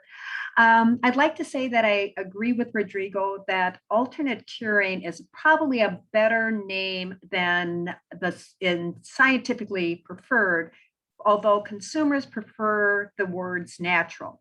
In my presentation today, I will be talking less about the chemistry and the policy, but heavily on the microbiology data to illustrate the limitations and opportunities when producing naturally cured meat and poultry products, as well as other chilled meals.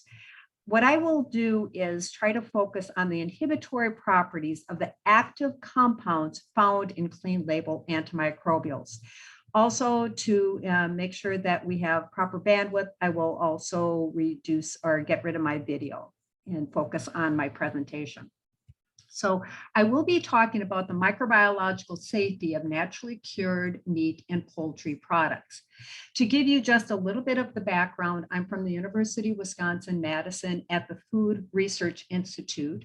We are in Wisconsin, which is on a tier of northern states in the United States, closer to Canada and close to where Iowa is, where Rodrigo is from. The Food Research Institute focuses on food safety issues, both applied and basic research. And what we try to do is go through a hazard analysis of the food and processes and look at where we can develop intervention strategies. And in doing so, we actually conduct food safety challenge studies where we will actually understand how a particular microbe reacts within a food product, given the different intervention strategies. And from there, we will design what a proper formulation would be. And with this, we also have cooperation with our regulatory agencies. So we have had discussions with FSIS USDA about what is going to be the effect of natural nitrite in the safety of a food product.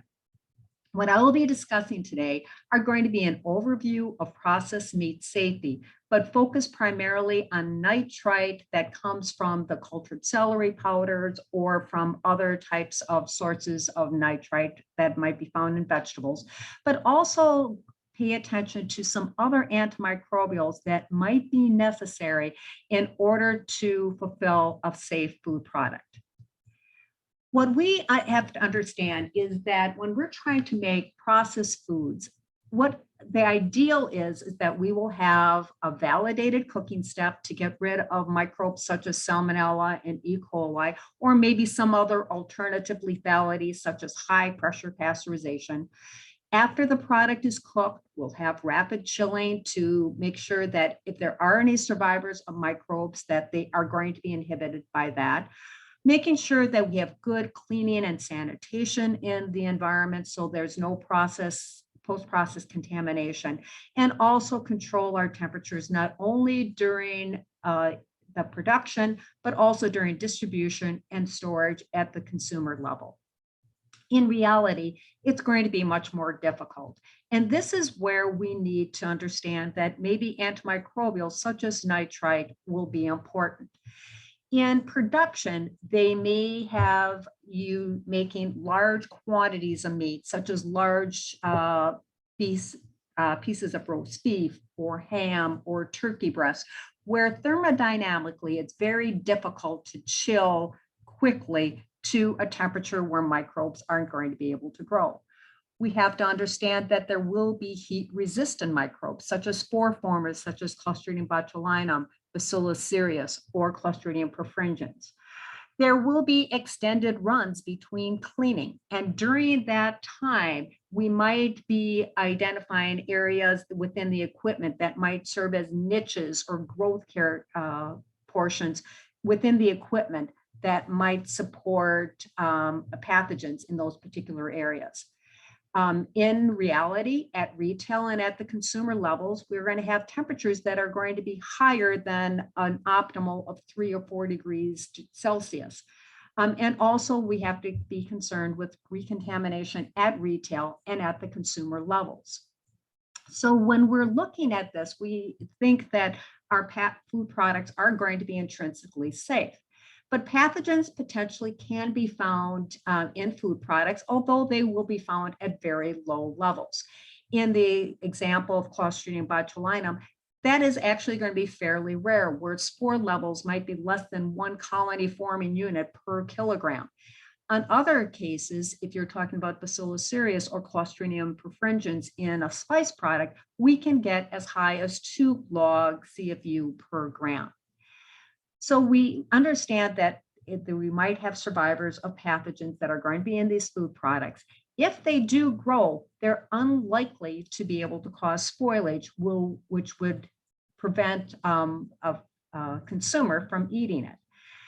We need to understand that a lot of these microbes can actually survive and grow under adverse conditions. We have spores that survive cooking, and some strains such as Listeria and some psychotrophic strains of Bacillus and Clostridium botulinum that can grow under refrigeration temperatures. Even though pathogens are found at low levels, most of those cases are going to be less than infectious doses as far as gram-positive bacteria.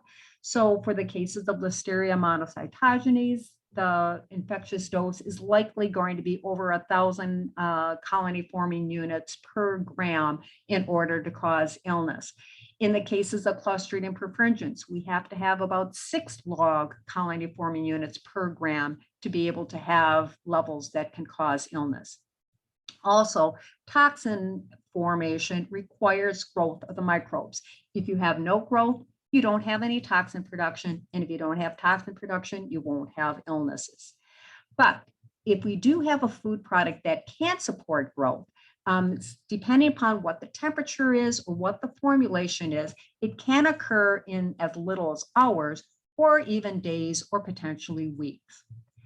The first microbe that we want to consider, especially when we're taking a look at nitrite, is going to be Clostridium botulinum. Even though this is rare, it can occur, and we have to come with the assumption that all food products might have a spore or 2 that will be in the food product. The ultimate source for botulinum is going to be soils and sediments, and as a result, they can find their way into vegetables, into spices, and they have also been found in fish. Spores can survive normal cooking and pasteurization process and require retort thermal processing in order to be destroyed. There are some strains of Clostridium botulinum that can grow at refrigeration temperatures, and therefore there's another reason for us to consider adding antimicrobials to prevent growth of these microbes during normal storage. Once again, if these food products can support growth of Clostridium botulinum, the microbe can form a very potent neurotoxin. Consuming that preformed neurotoxin can cause a very severe illness called foodborne botulism. The high-risk foods are usually going to be improperly canned, low-acid foods, but they can also be uncured, ready-to-eat meat products with no additional barriers, or even some cured products that have been severely temperature abused. If we want to control Clostridium botulinum, we have to think about the different types of strains. The non-proteolytic strains are the ones that are typically associated with seafood, have been more greatly associated with the European continent and the Pacific Northwest, versus the proteolytic strains, which are going to be the ones that are more mesophilic, are the ones that are greatly associated with meat, vegetables, and spices, and are more likely to be associated with food products found in continental United States. When we look at how we can control these, we can do thermal inactivation. And as I mentioned earlier, most of the strains of Clostridium botulinum require retort thermal processing or canning in order to destroy them. However, there are the psychotrophic strains, the non-proteolytic strains, that are going to be more heat susceptible. And these are the ones that are, even though they're more of a concern with refrigerated food products, we can destroy them at less than boiling temperatures. And a non-pro Clostridium botulinum cook is considered to be cooking at 90 degrees Celsius for 10 minutes in order to get about a 6-log kill of the non-pro bot.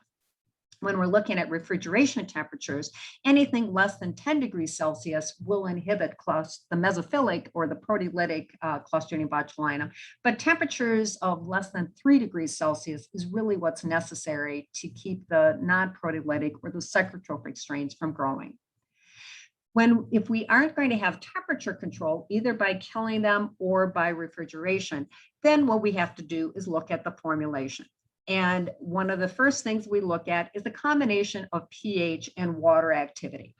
And in cases, if we can have a combination of a pH of less than a 5.6 and a water activity of less than a 0.95, this will be inhibitory to botulinum spores.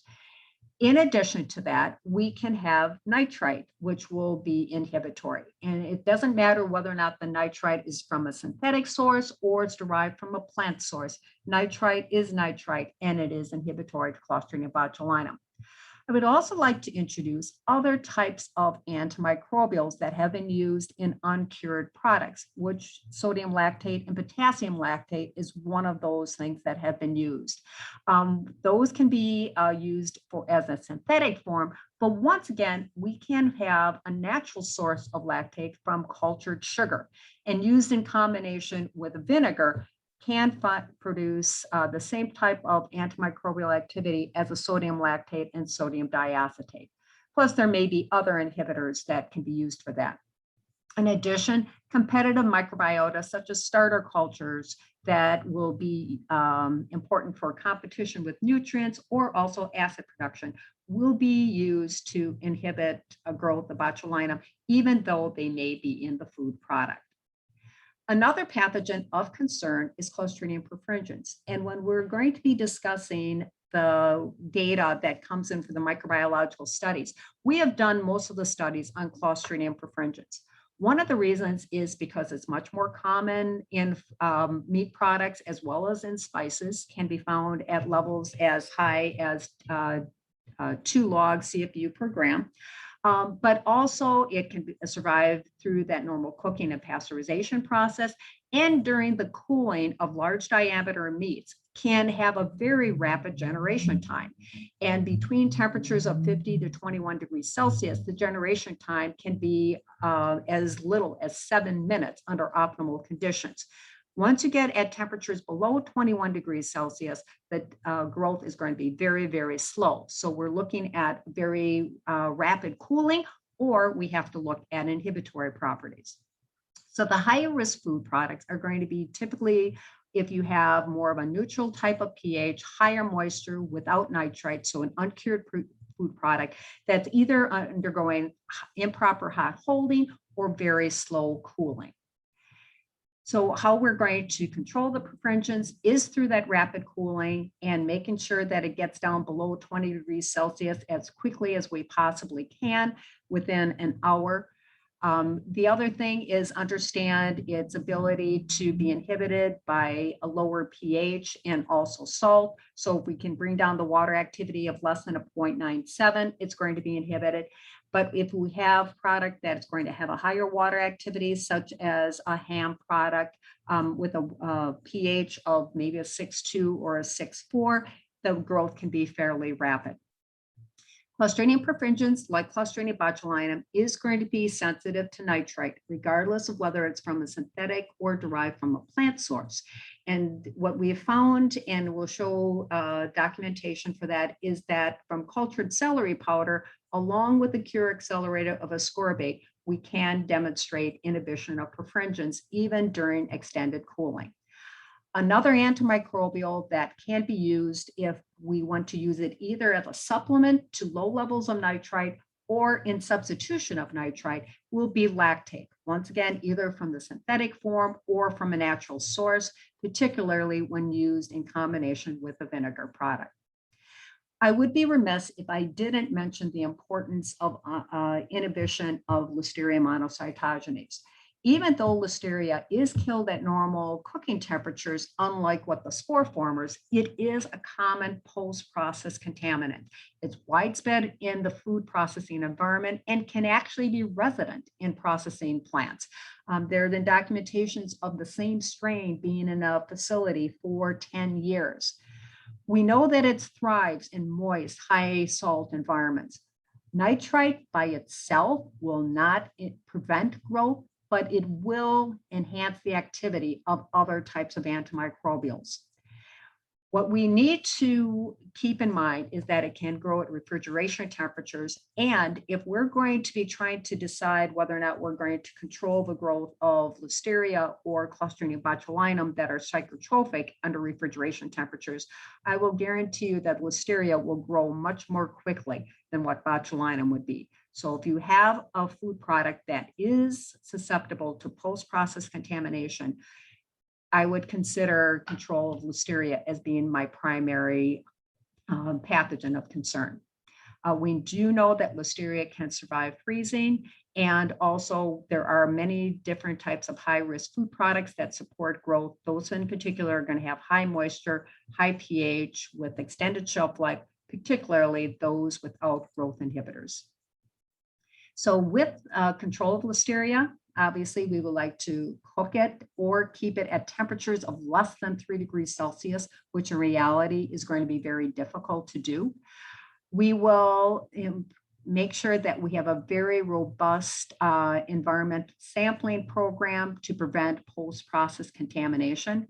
And then lastly is taking a look at modifying our formulations to inhibit growth.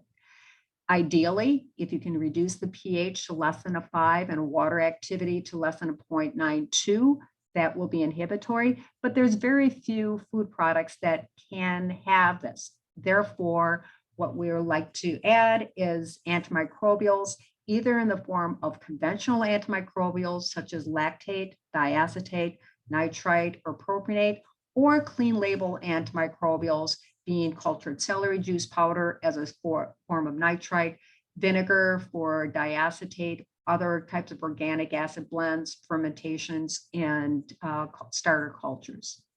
So as we looked through these few slides, what we want to summarize are the factors that are going to control growth. So chilling and controlled storage temperature are going to be important. Moisture, salt, water activity, pH, and acid types going to be important, but also we'll focus on growth inhibitors or preservatives. Growth inhibitors are not going to be a substitute for good manufacturing practices, but they are a component of a food safety plan. They're a secondary barrier that will allow us to have extended cooling during production and will also offer protection against psychotrophic bacterial growth during storage, and also protection during mild temperature abuse or mishandling at retail or by the consumer. Typically, these growth inhibitors are bacteriostatic, so they won't kill them, the microbes, but they will inhibit the growth. And what we're trying to do is make sure that we're inhibiting them to a level so that they won't cause illness or form toxin. When we're looking at synthetic or conventional antimicrobials, such as nitrite, lactate, propionate, acetic acid, erythorbate, there are going to be clean label alternatives. And as Rodrigo mentioned, is that all of these clean label antimicrobials are going to have certain kinds of active compounds. So the active compound on the cultured celery, you're converting the nitrate to nitrite, and that is going to be inhibitory. If you're having cultured celery or cultured sugars, such as fermentates, that can serve as a source of lactate or propionic acid.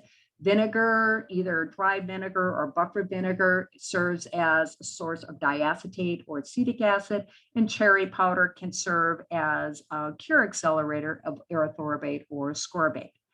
Now, all of these antimicrobials, if you use them at high enough levels, can be inhibitory by themselves, but ideally, you're going to have the best activity when you're using them in combination with each other. So nitrite activity is primarily against anaerobic spore formers, being Clostridium botulinum and Clostridium perfringens. We have noted through the literature and in recent studies is that it has a synergistic effect with ascorbate as well as with lactate and diacetate. And once again, reinforce that nitrite is the active ingredient in the cultured celery juice powder.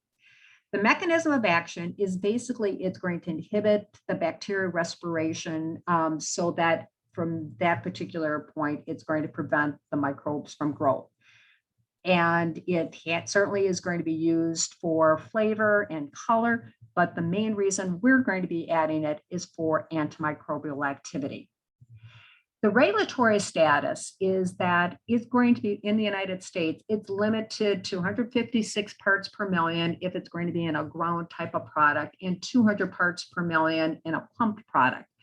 But in order to qualify as a cured product, it's going to have at least 100 parts per million of ingoing sodium nitrite. Typically, it's going to also use a cure accelerator. And that is part of it is to prevent the formation of nitrosamines. But indirectly, it's also important to add that cure accelerator because of the synergistic effect it has for the antimicrobial activity. Now, the initial tests that were being conducted in the early 2000s suggested that the naturally cured products had less antimicrobial activity than a traditional cured or that which was made with synthetic sodium nitrite. However, those particular studies did not consider the ingoing concentration of nitrite. And as Rodrigo mentioned, is that we have done a lot of improvements in the culturing process so that now when we're looking at a cultured celery juice, we're going to have higher concentrations of nitrite than we did back in 2008. So when we started doing some studies initially, we probably had 10 or 20,000 or 10 or 15,000 parts per million in that cultured celery. Now I can get food products or ingredients that might have 30 or 35,000 parts per million.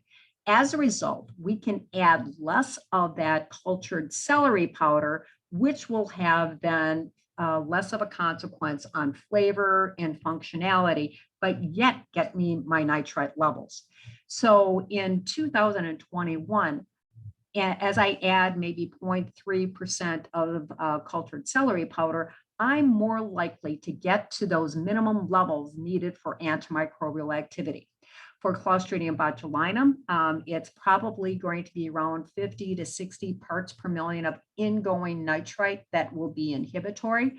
Clostridium perfringens will have some inhibitory properties at those lower levels, but more than likely will require at least 100 parts per million of ingoing nitrite, plus having at least 250 parts per million of ascorbate or erythorbate. For Listeria, once again, around 70 to 80 parts per million of nitrite, but we need to have it in combination with other antimicrobials, such as a lactate or diacetate.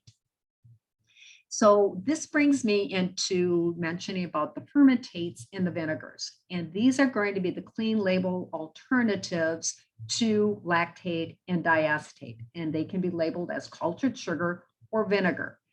Once again, the likely active compounds are going to be some type of organic acids that are going to be buffered. Either they'll be single acids or maybe blends. As we take a look and are going to be back analyzing them or get information from the supplier, can find that some of them might have about 2 to 3% of lactic, or maybe be able to supply 0.2 to 0.3% of propionic acid, which will be inhibitory to Listeria. They're frequently blended also with buffered vinegar that can serve as a source of acetic acid. Some of these fermentates may also include bacteriocin activity, so that will provide an additional level of antimicrobial activity compared to the acids alone. What those fermentation byproducts are will depend upon what that starter culture is. So if it's propionic bacterium, it will provide propionic bacteria. Lactic acid bacteria obviously produce lactic acid. What also is going to be dependent upon what that substrate is, what kind of temperature and oxygen and nutrient availability, and all of these things will then rely or provide different types of acids. And then they can blend the different acids together and still have antimicrobial activity.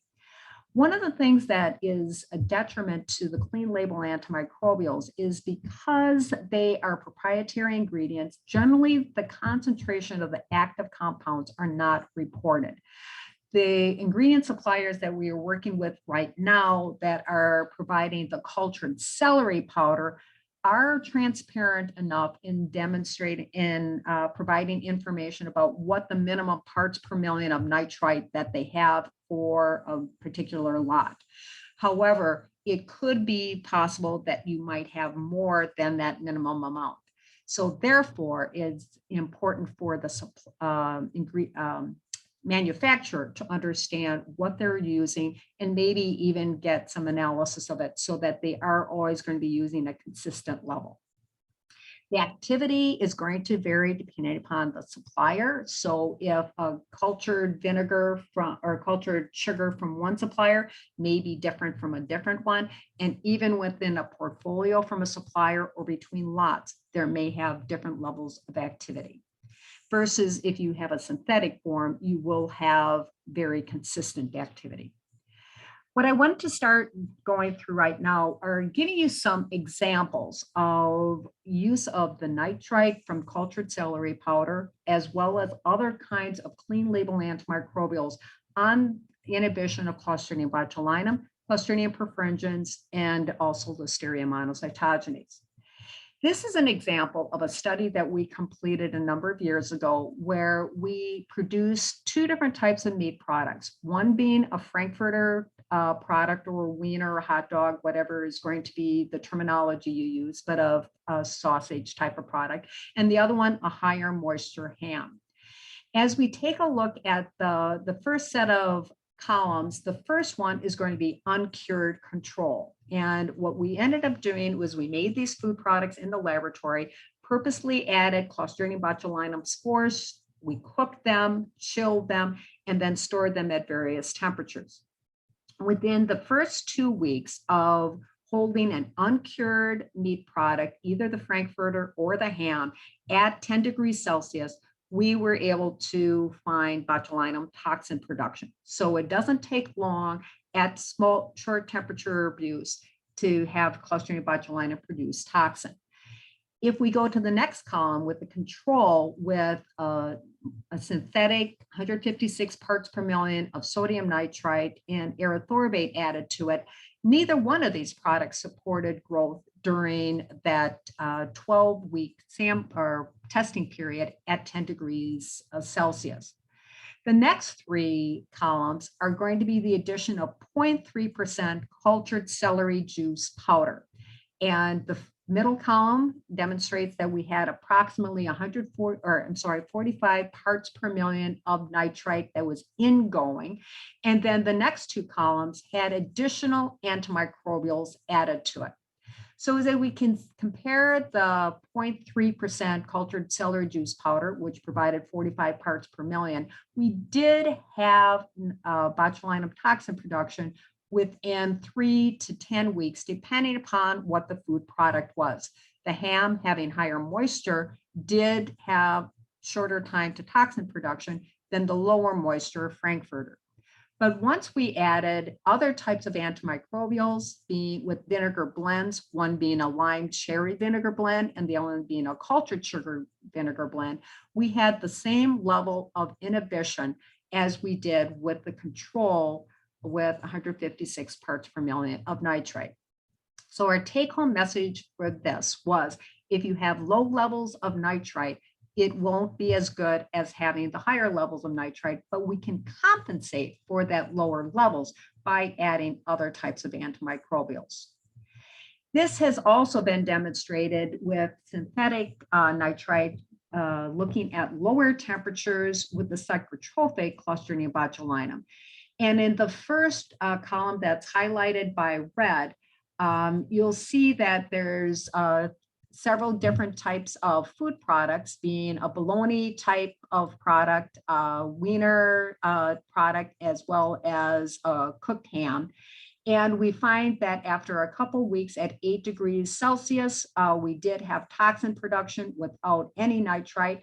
Once we go into the middle set of columns with 75% or 75 parts per million of nitrite, we had no production of Clostridium botulinum toxin. So what this demonstrates is that, once again, by adding the nitrite, we can have inhibition even though we have temperature abuse of the food product.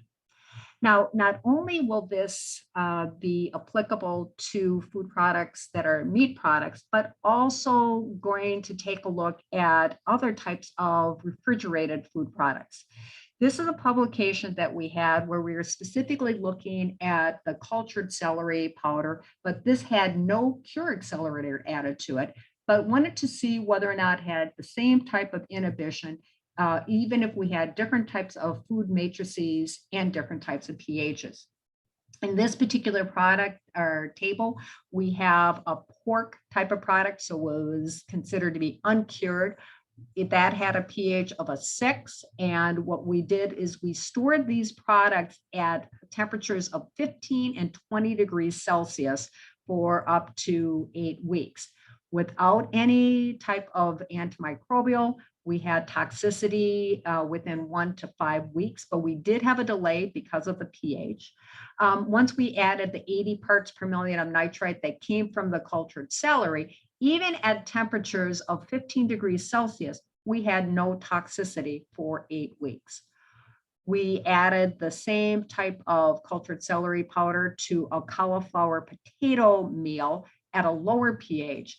And once again, we were able to demonstrate that the celery powder, even at 60 parts per million, were able to inhibit growth of the pathogen. So not only are we seeing that nitrite is going to be important in different types of food products for inhibiting Clostridium botulinum, but what I would like to impress on you is that we have to make sure that the nitrite is delivered throughout the food product. And so the antimicrobial delivery system is going to be really important. Where we found the greatest success is if we can incorporate the nitrite into the product matrix versus something that's going to be marinated. So one of the types of food products that we have seen a lot growth is going to be a type of sous vide type of chicken, and then maybe sliced into strips and then served as a meal. So what we ended up doing is we had several different types of testing. One where we did some uncured ground turkey without any antimicrobial and demonstrated that even at a pH of a 6.2 and a 74% moisture and no antimicrobials, we did have growth within a couple of weeks at 13 degrees Celsius. When we were incorporating 40 parts per million of nitrite into this formulation, we had delay of toxicity for 13 weeks, demonstrating once again that even low levels of nitrite can be inhibitory. With the chicken breast, instead of incorporating the nitrite into the formulation, it was delivered as a marinade into the whole muscle.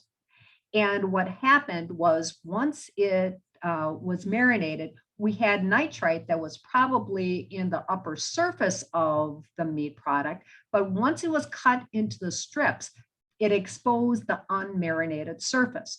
So even at 75 parts per million of nitrite, found toxicity at 2 weeks, which was the same amount of time that it took without any antimicrobials. And even at a lower temperature of 7 degrees Celsius, we had toxicity at 4 weeks. At 150 parts per million, which should be very stable, we did have a single sample that did support toxin production at 4 weeks at 7 degrees Celsius. So what it demonstrates in here is that if you are going to be using this as an antimicrobial system, it has to be incorporated throughout the matrix. Now I would like to shift from Clostridium botulinum to Clostridium perfringens. And in the first set of experiments that we had in 2012, what we were trying to do is demonstrate equivalency between synthetic and natural nitrite. So in this particular case, we had a model turkey system, high moisture, pH of a 6.3, low levels of salt, but no cure accelerator. What we wanted to do was we cooled it from, after cooking, from 54 degrees Celsius down to 4 degrees Celsius over a 15-hour period. What we're going to take a look at the lines that are going up to the right is that in the black line, this was our control without any antimicrobial whatsoever. And as we can see by the red and the blue lines, is that the growth rate at 40 parts per million were very similar to having nothing at all. Once we added 80 parts per million of nitrite, regardless of what the source was, they had some inhibitory properties, but still allowed growth beyond our 1 log increase, which is our limit in the United States. Once we were able to add 120 parts per million, however, we did have inhibition during that 15-hour time period. So then we took it to the next level. A 15-hour linear cool is not what is allowed by law. Instead, what we have is what we call a biphasic cooling, where we need to cool down to 27 degrees Celsius within the first 5 hours if it's a cured product. And then we have another 10 hours to cool down to the 4 degrees Celsius. So in this particular case, we're taking a look at the uncured product. Once again, did support a lot of growth within that 15-hour period. At 50 parts per million, did not have any inhibition. At 75 parts per million, had some inhibition, but was not sufficient. And even at 100 parts per million, it still allowed over 1 log increase, even though it was considered to be a cured product. From there, we found out is that not only do you need that nitrite to be inhibitory, but you also need to have it in combination with that cure accelerator. So in this particular set of studies, what Amanda did was she did a control, once again, without any cure at all, took a look at what the effect would be with a ascorbate and found out that the ascorbate by itself had no inhibitory properties. Nitrite, regardless of the source at 100 parts per million, did have some inhibitory properties, but did not inhibit as much as we needed to have. However, once we added 547 parts per million of ascorbate, regardless of whether or not it was synthetic or from a natural source, did have inhibition for that 15-hour period.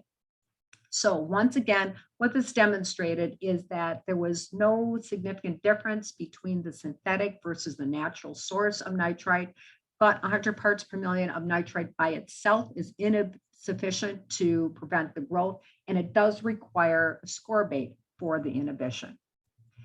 Then what you needed to look at was, can we use higher combinations or lower combinations of nitrite if you use even lower levels of cherry powder? In this particular case, once again, we did have a lot of growth of perfringens without any kind of antimicrobial, but even at levels of 50 parts per million of the pre-converted or from the nitrite from the cultured celery powder, plus 250 parts per million from cherry powder, ascorbate from cherry powder, did have some inhibition, but didn't quite make our regulatory mark. But once we were able to have higher levels of ascorbate from cherry powder or combinations of higher levels of nitrite plus smaller levels of cultured celery powder, cherry powder, we were able to have inhibition. And it was based off of this information that the USDA has gone to allowing 100 parts per million of nitrite from cultured celery powder plus 250 parts per million of ascorbate from cherry powder to qualify for a cured meat cooling.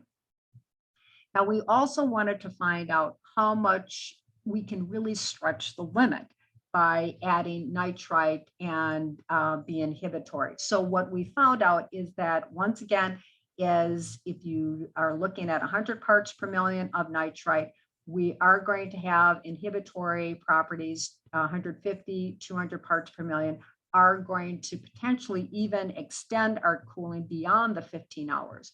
So we can use this to demonstrate definitely extended cooling. However, one thing that we also have to note is that if you are going to be doing validation studies, that you have to be very particular as to what that product moisture is, the pH, as well as the salt.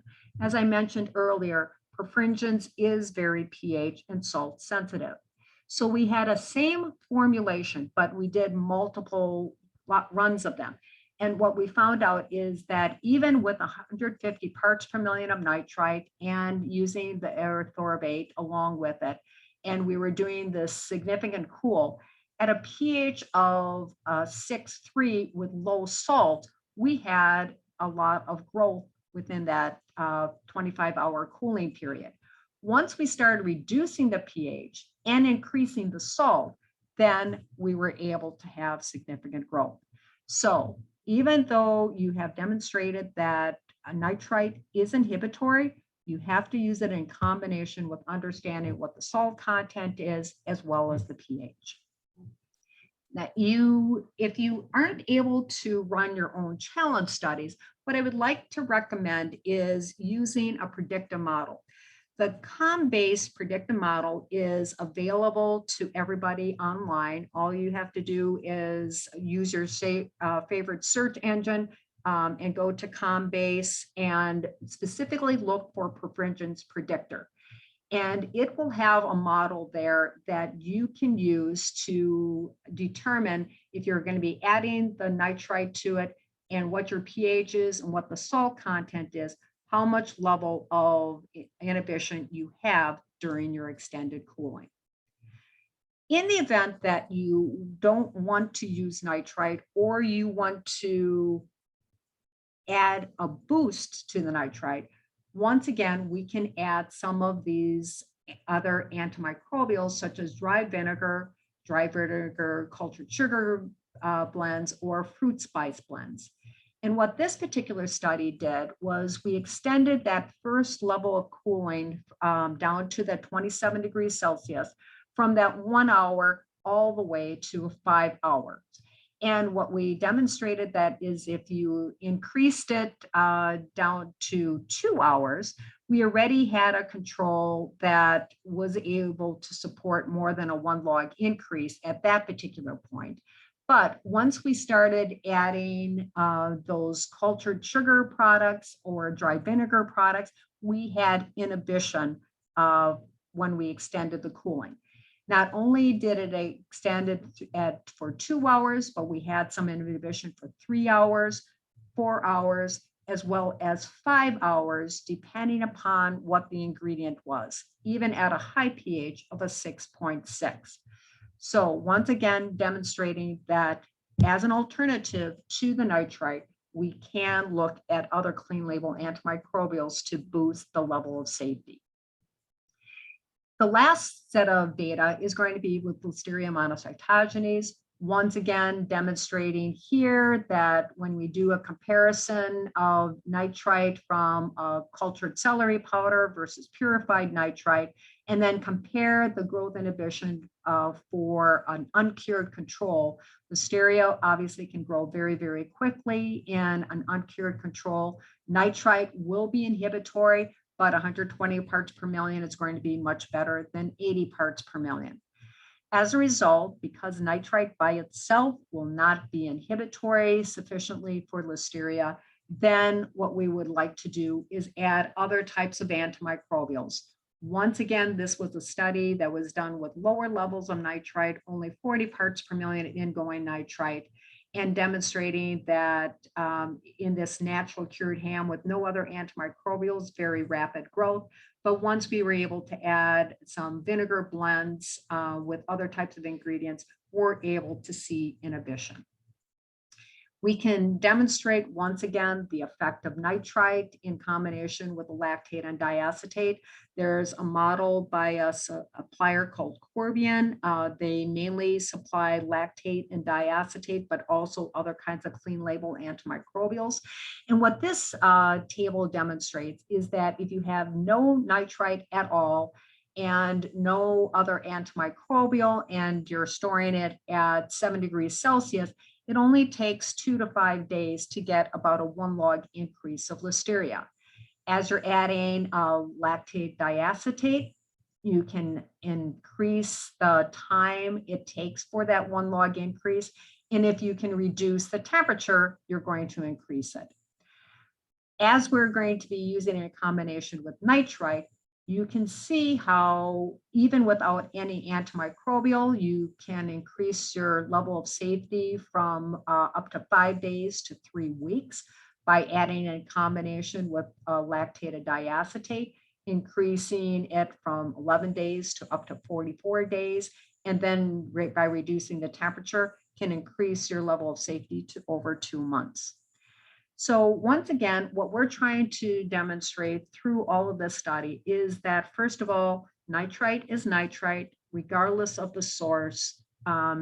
It, as an alternative cured product, we are more concerned about the concentration rather than the source. At 100 parts per million of ingoing nitrite and 250 parts per million of erythrobate and ascorbate, that's what we need for a starting level for Clostridia inhibition, along with some degree of temperature control. For Listeria and for other lower levels of nitrite levels, such as less than 100 parts per million, using those supplemental antimicrobials, such as the cultured sugar vinegar blends, that will be important for inhibition. And it's also important to make sure that our delivery system for the antimicrobials ensure homogeneous distribution of it. Through all of this, there's no single antimicrobial that will control all microbes, but the clean label preservatives do provide some opportunities for us. The disadvantage is that there's some undefined activities between different manufacturers and lots, but they can contribute low levels of active ingredients. The addition levels, in order to get high levels, may negatively affect sensory attributes, and therefore that's the reason why it's good to add things in combination with each other so that they will be inhibitory. Keep in mind that it's also going to be affected by the temperature control and the pH and the water activity. And ultimately, these things still need to be validated in specific foods to make sure that they actually deliver the level of activity that you would like them to have. So as a solution, because doing these validation studies are going to be expensive, as a good starting spot, use some of the predictive models or publications to estimate what the inhibition is going to be. The COM-based Perfringens predictor is a good place to start, the Corbion Listeria control model, and there is going to be a Clostridium Botulinum model that is in development. It's out of Denmark. It's from the Food Safety and Spoilage group, and hopefully within the next couple months that will be available to you. Ingredient companies are actively developing clean label alternatives to synthetic preservatives. So for the consumers that would like to remove synthetic preservatives, there are opportunities for us to still make safe food products. Ultimately, we have to optimize the ingredients so that we can reduce the usage levels. That will be important to improve sensory properties and also to make sure that they're cost effective. But I strongly advocate for using growth inhibitors, whether or not they're synthetic or clean label, so that we can enhance the safety of the foods and also enhance the confidence by the consumers. So with that, thank you very much for your attention.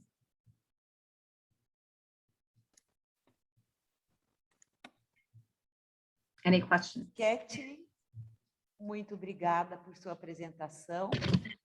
Temos algumas questões. Boa tarde. Posso fazer por aqui?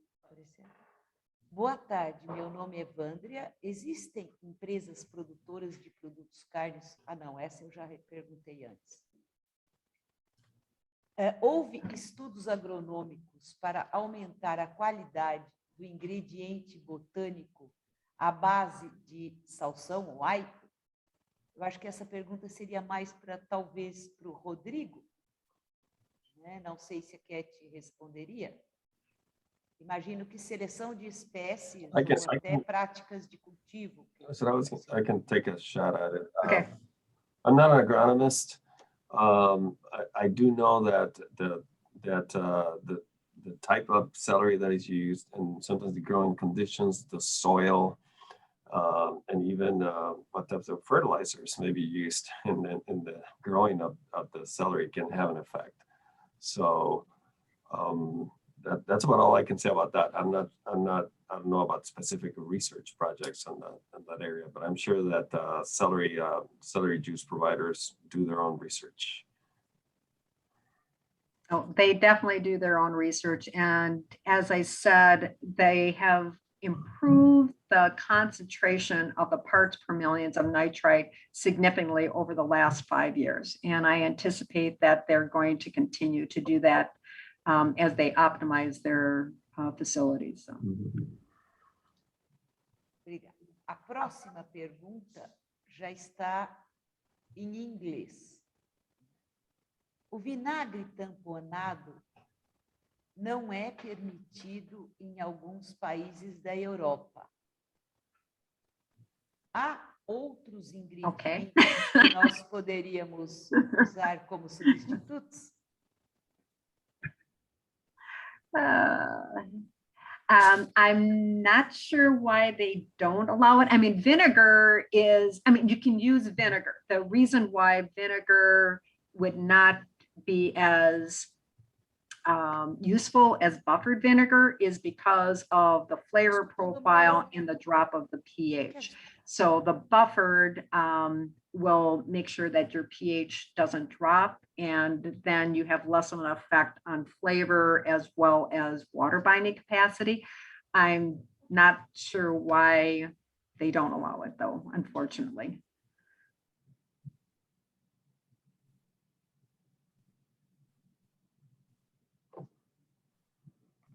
A próxima pergunta é sobre o que seria o dry vinegar.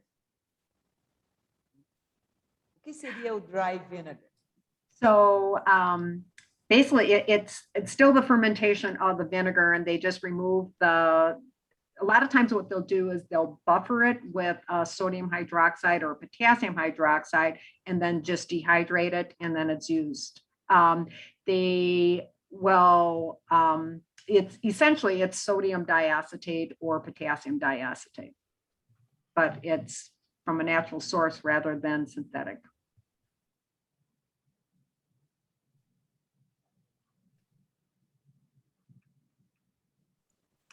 Obrigada. Mais uma questão. Por que, com a utilização de curas naturais, não é identificado nitrito residual em laudo de análise dos produtos? Deixa eu tentar explicar. Eles estão aqui essa pergunta da Isabela So é de que o nitrito when we've residual tested it, we have had residual nitrite. It could be if they just are using high levels of, it has nitrate in it, and maybe it hasn't converted yet, or maybe they didn't handle the samples properly, and then it just converted already to nitric oxide, and then they weren't able to identify or pick up the nitrite. Rodrigo probably has more experience with nitrite analysis than I do. I've learned a lot. Well, I agree with you, and generally it varies by product. So all things equal, you're likely to have a little more residual nitrite if your ingoing level of nitrite is higher. But it also depends how much of the cure accelerator you have. Right. So there's a fine balance there. But all else being equal, so I said all else being equal, if you going in a little higher, you're probably gonna have a little higher residual nitrite. Se me permitem, aqui no CTC nós já usamos diferentes curas naturais ou extratos de aipo fermentados de diferentes fornecedores, né? Nós sempre buscamos adicionar o teor equivalente ao que usaríamos se fosse nitrito sintético, né? Fazemos as continhas para termos a mesma quantidade. E, ao contrário do que a Isabela fala aqui, nós sempre tivemos teores de nitrito residual e nitrato quando utilizamos essas curas aí de fonte vegetal, né?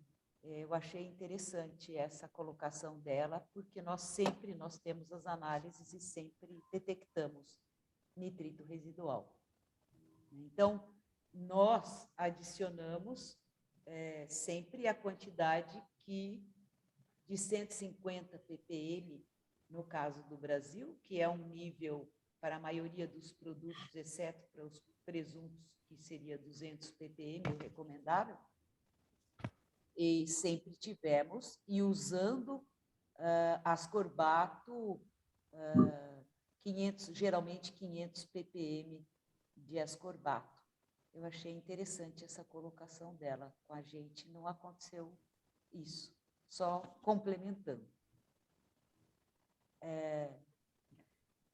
You will always have some amount of residual nitrite. I mean, and the residual nitrite doesn't necessarily come from the nitrite you added. I mean, the nitrite chemistry is complex. And so there's a lot of things going on in the meats. As you add nitrite maybe the nitrite may be used up and then reformed, and there's all these things going on that could also impact that. E também depende da metodologia utilizada na determinação. As metodologias têm limites de detecção, né? E a metodologia mais tradicional, ela tem um limite de detecção, e abaixo daquele limite ela não consegue precisar o teor, né? Ainda que determine. Então, talvez alguns laboratórios, dependendo do grau do tipo da metodologia utilizada, né? Então, tem cromatografia de troca iônica, que detecta teores menores, e já os nossos métodos colorimétricos, o limite de detecção é um pouco maior, né? Mas sumir completamente, não, assim, totalmente pouco provável. I agree. Outra pergunta. Existem alternativas naturais para substituirmos os fosfatos? Essa eu acho que vai para o Rodrigo, porque tem sido uma demanda que não tem a ver com a cura alternativa, mas... Yeah. So, yeah, the short answer is no. That's another one of those magic molecules that are so unique. So what folks have tried to do is replace not phosphate direct. So for example, in the case of celery powder, you can actually replace nitrite because you're replacing nitrite with nitrite. In the case of phosphate, what the folks have tried to do is replace the functionalities of phosphate. So replace its water binding ability or its pH effect or things like that. So they take a systems approach where you can add different types of binder ingredients and things like that. So you never quite achieve exactly what you achieve with phosphate. The curious thing is that phosphate is everywhere. Phosphate is in every cell in your body. It's everywhere in nature. It's in DNA. It's in, you find it all over the place. ATP, and yet we haven't found a good way to extract phosphate from in a way that's still natural, because there are natural sources of phosphate, but to convert those in a way that the ingredient can still be considered a natural, clean level ingredient, and that's the real challenge here, in a way that's also cost effective. So for that reason, right now, there are no direct natural replacements for phosphate. So the only thing that we do in our laboratory, if we're using a non-phosphate product, is we'll add a starch to help bind the water. And we will use maybe sodium bicarbonate to bring the pH up if necessary. But yeah, there's nothing else. That's one of the holy grails of meat processing. It's yeah, I think about it almost every day.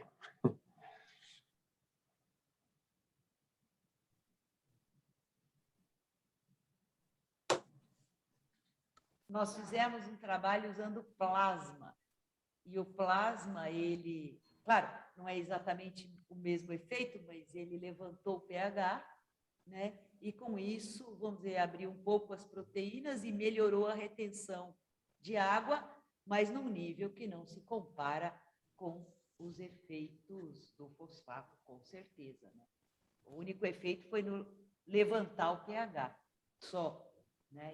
E os outros efeitos que o fosfato tem, a gente não conseguiu suprir. Aqui tem uma pergunta que está em inglês, eu não sei se as tradutoras leem. Quais os efeitos negativos dos residuais elevados de nitrito para a saúde humana? Rodrigo, acho que essa é para você. I'll take a stab at that one. I don't know that I have the best, because this cuts to, what are the effects of nitrite on human health, and it all stems from the formation of nitrosamines at the end of the day, and this is part of the reason that in the United States, for instance, in products like bacon, for example, you are required to have 120 parts per million nitrite. That's not a maximum or a minimum. It is the amount you have to go in with, which is another thing that when these natural systems first came about years ago, it was a bit of a challenge because that used to be a fairly high level for what those ingredients could deliver at that time. So 120 parts per million, and then you have to use a certain amount of cure accelerator to try to get those residual nitrates as low as possible, so that when you go through the frying process and all this, you minimize the formation of nitrosamines. Bacon in particular, because traditional bacon preparation, it involves very, very high temperatures. People usually put them in the frying pan. Another way to reduce that effect would be to microwave your bacon. There's some indication of microwaving your bacon would lead to less, formation of nitrosamines. So it really all comes down to nitrite. Residual nitrite is just nitrite. It's just free nitrite that's in your product. So we do, as a general rule, try to strike a balance between having a low residual nitrite for long-term color stability, especially, but not so high that we run into potential issues.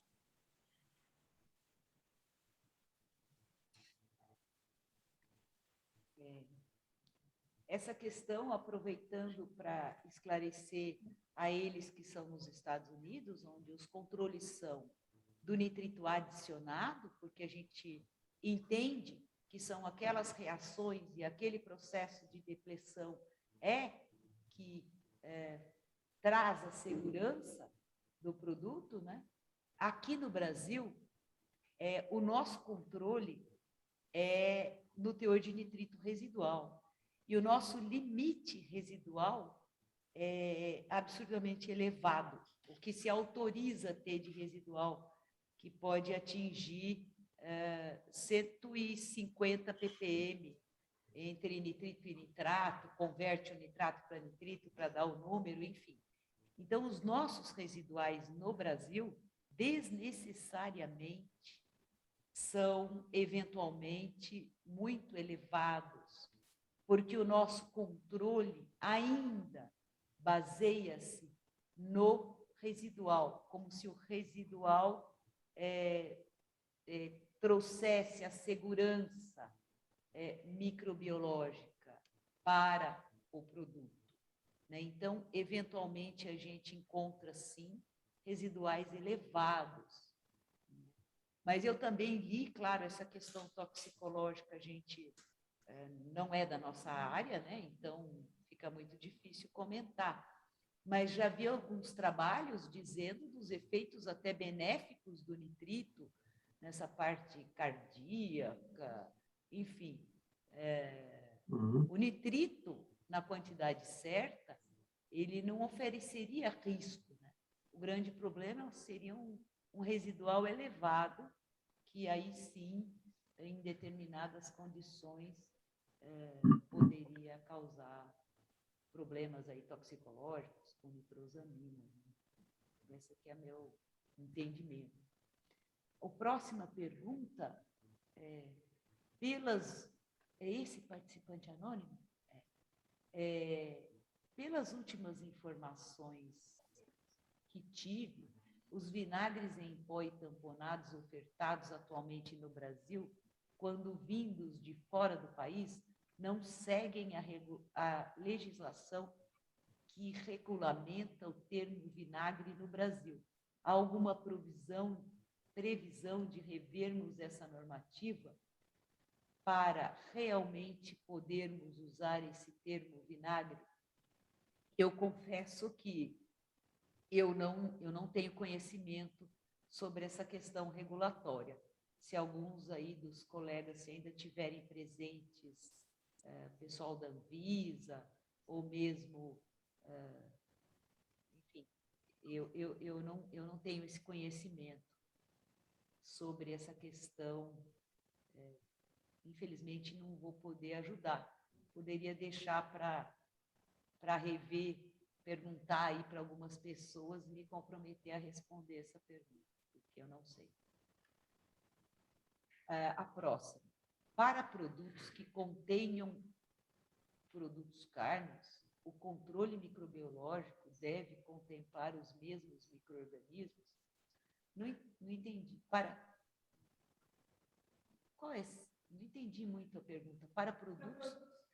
Para produtos cárneos, o controle microbiológico deve contemplar os mesmos micro-organismos? Salmonella, Listeria, Clostridium Botulinum, Cat.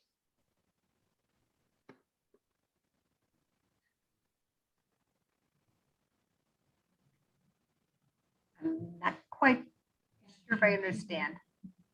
I'm not quite sure if I understand. Acho que...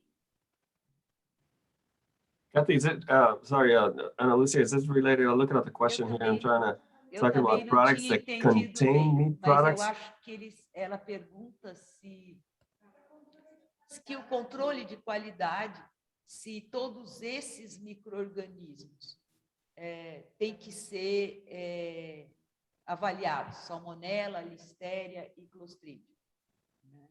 São patógenos, né? Portanto, eu imagino que devam ser controlados, né? Mas em todos os micro-organismos, eu acho que não se faz, nem nos Estados Unidos, né? Você faz esses... Não sei como funciona esse controle, se você tem que fazer essas análises de todos esses em todos os produtos cárneos. Talvez seja isso.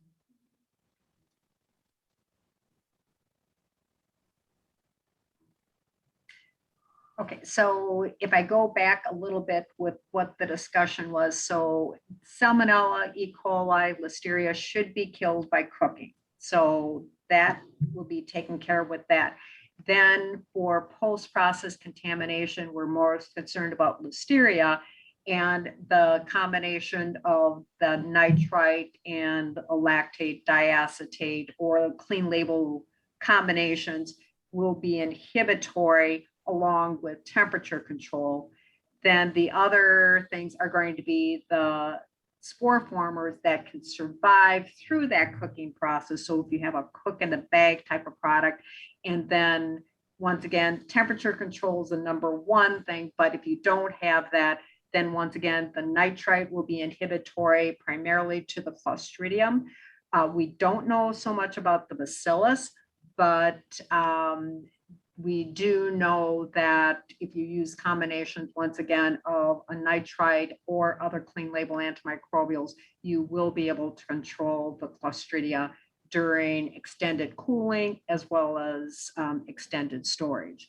So once again, the antimicrobials that we're advocating for Listeria control will also be inhibitory for Clostridia.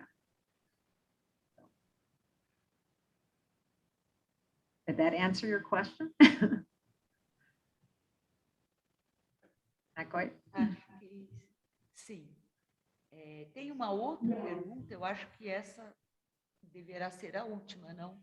Porque já estamos no adiantado da hora.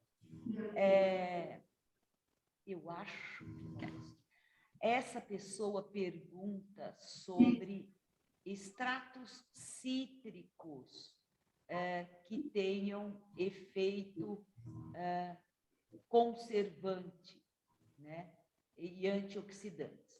Se já fez algum trabalho com extratos cítricos, né? Eu imagino que sejam esses ácidos orgânicos que também têm surgido como alternativas clean label.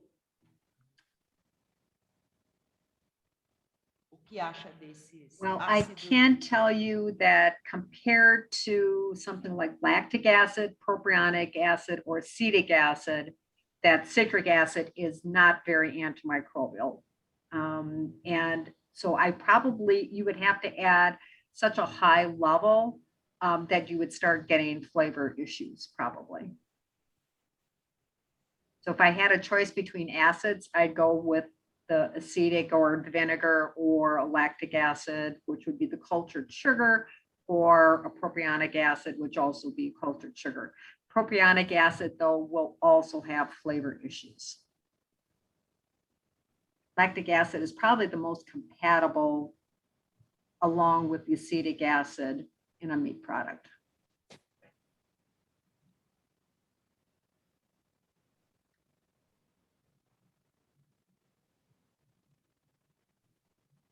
Eu acho que nós finalizamos, né?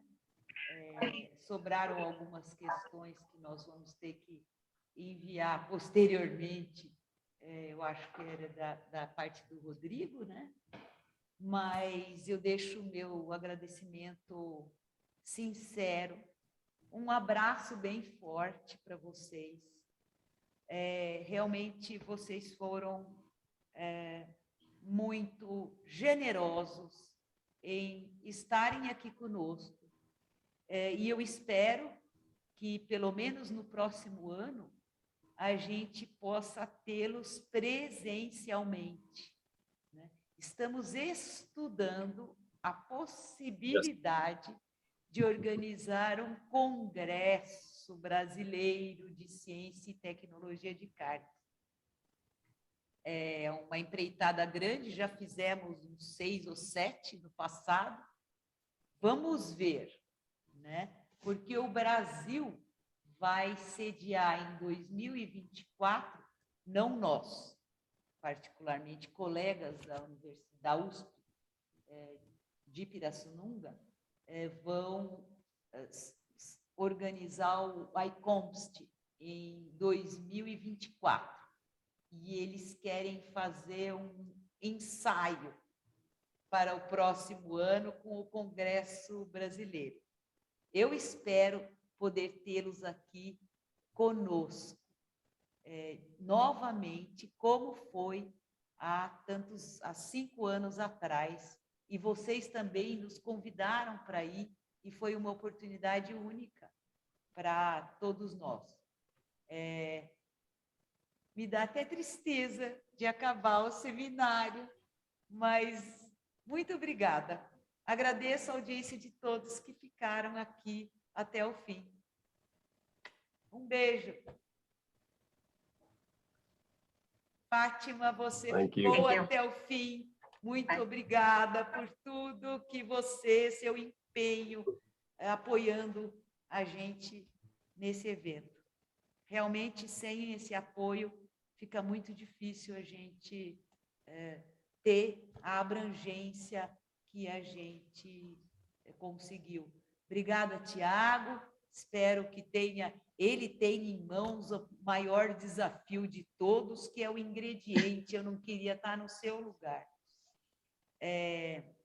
Não sei se a doutora Ana Lúcia ainda está por aí, mas eu agradeço muito esse apoio e a muitos outros participantes que a gente conhece pessoalmente e que eu estou vendo os nomes aí. Obrigada por prestigiar esse evento. Obrigada a vocês, Keti e Rodrigo, por trazerem tanto conhecimento e fomentarem a discussão. Um abraço e até a próxima. Obrigada, Ana. Very welcome. Very welcome. Tchau, obrigada a todos. Thank you. Tchau, pessoal. Boa noite. Bye, bye. Boa noite.